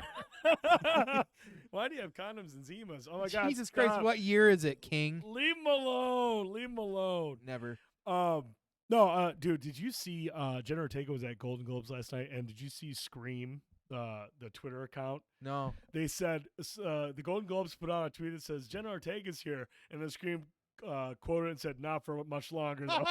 I was like, "Oh my God, that's hilarious, dude." Stuff. That shit was great. But no, I actually watched the first episode of this last weekend. This past weekend, I actually liked it. I know you said it gets a lot better going forward, so no, don't take them all back. We need you, Trick. We need you, baby. But no, I actually really liked the first episode. I thought it was really cool, and you said it just gets better. So I'm gonna make my way through that over the next couple weekends. But this weekend, dude, I'm telling you, man, I'm really hyped because this weekend, not only is The Last of Us on Sunday, The Servant starts up on Friday. Oh, yeah, you're a big fan. Final season of The Servant on Apple Plus TV. Can't wait to see where M. Night is taking that show in the final season. Did some real heavy Rosemary Baby vibes the last season. Towards the end, I was like, oh, man, this is getting dark. And so, yeah, the final season begins on Friday, and then obviously The Last of Us on Sunday. This weekend, we're going to watch The Menu. It's available now on HBO Max. Yes. Make sure you check that out. HBO Max, The Menu with Ralph Ray Fiennes, Anna Taylor-Joy, and Nicholas Hoult. So we're going to check that out this week, and we'll talk about that next Wednesday as well. Once again, big shout-out on Target Parodies. You have less than an hour to get in on that discount. B&B. B-A-N-D-B. And capitalize that shit. Get over there, grab yourself a T-shirt, grab yourself a koozie, or grab everything. Thanks again so much for allowing us to give away your stuff, and thank you again for providing that code for us so we can get 15% off. I made use of it. I actually might hop on there and grab a koozie before the deal ends. So we really appreciate your support and letting us showcase your stuff and hook up our community. Tone, that's going to do it, man. I'm done. My voice is starting to go to shit. That's right. Oh, damn, look at that. Oh, Doggy grabbed a couple shirts. Appreciate that. I did buy a shirt for a good friend of mine. His birthday's coming up. He's a big fan of Obi-Wan, so I got him a T-shirt sent to his house as well, too. So really excited. Yes, thank you for doing that with us, and hopefully we work together maybe in the future as well, too. Love to. Maybe we'll talk about We'll see him at Comic-Con. We'll see him at Comic-Con. Comic-Con. Maybe we can do something to connect. We'll get him on the show for sure. There you go. Perfect. Get him on there for an interview. Well, hey, as always, just a little bit of house cleaning stuff. Thank you for just showing up here, being here when you can, whether it's every week, every other week, whether it's once in a while, whether it's listening to us on YouTube, watching to us on YouTube, Spotify, iTunes, everywhere else you can see us, or if you listen to us, wherever you intake us. If you do, we appreciate you. Thank you so much. Please continue to do what you do. Like, follow, sub, leave a comment when applicable, please. Those are huge for us as well. Rating as well, too. I believe Apple, iTunes is where you can do that as well. Yes. So we appreciate all that sort of feedback as well. And as I always say, if you enjoy us, you know somebody else that might enjoy us, whether it's friend, cousin, whoever it could be, please share them with us as well, too. We want to be able to meet them and have them get sight on us as well, too, because we want to continue to grow. So we can't thank you all enough. We're really excited because, we are getting to be now less than 2 months away from the Midland Mall Comic-Con. We are so close from that event. We're super excited. We're still putting down groundworks of things as well, too. I believe we have confirmed we have our booth hottie or whatever, booth babe. Crash will be there, hopefully cosplaying. I'm not going to say who, but Crash is going to be hanging out with us and being able to talk to people while we're live streaming, because it's hard to talk when people walk up. There's a lot of things going on. We appreciate it, but Crash is going to be hanging out with there talking about Banter and Babble. We're going to have some raffles. He'll be able to hand out business cards, things like that. So, Crash has been, ever since he's gotten integrated in with the B&B community, he's been one of our biggest supporters as well, too, in every form. So we love and appreciate that. He'll be there as well, too. Prince. I really, if you can please cosplay as Prince one day, I might.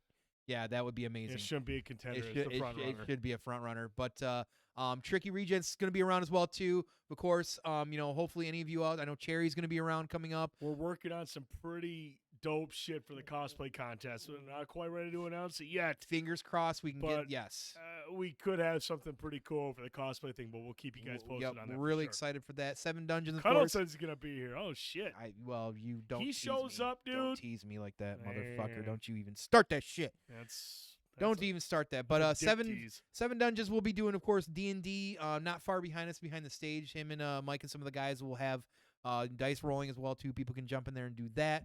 Half-ass booth review, not beer review, booth review. is rumored to be walking around for an hour or two each day, talking to some of the booth folks, getting some footage of us and 7 Dungeons as well, too. So we're creating our own little network within the network, but we can't always, of course, thank Fets Paul for letting us be involved, letting us be front and center, and the only podcast pretty much allowed there at this.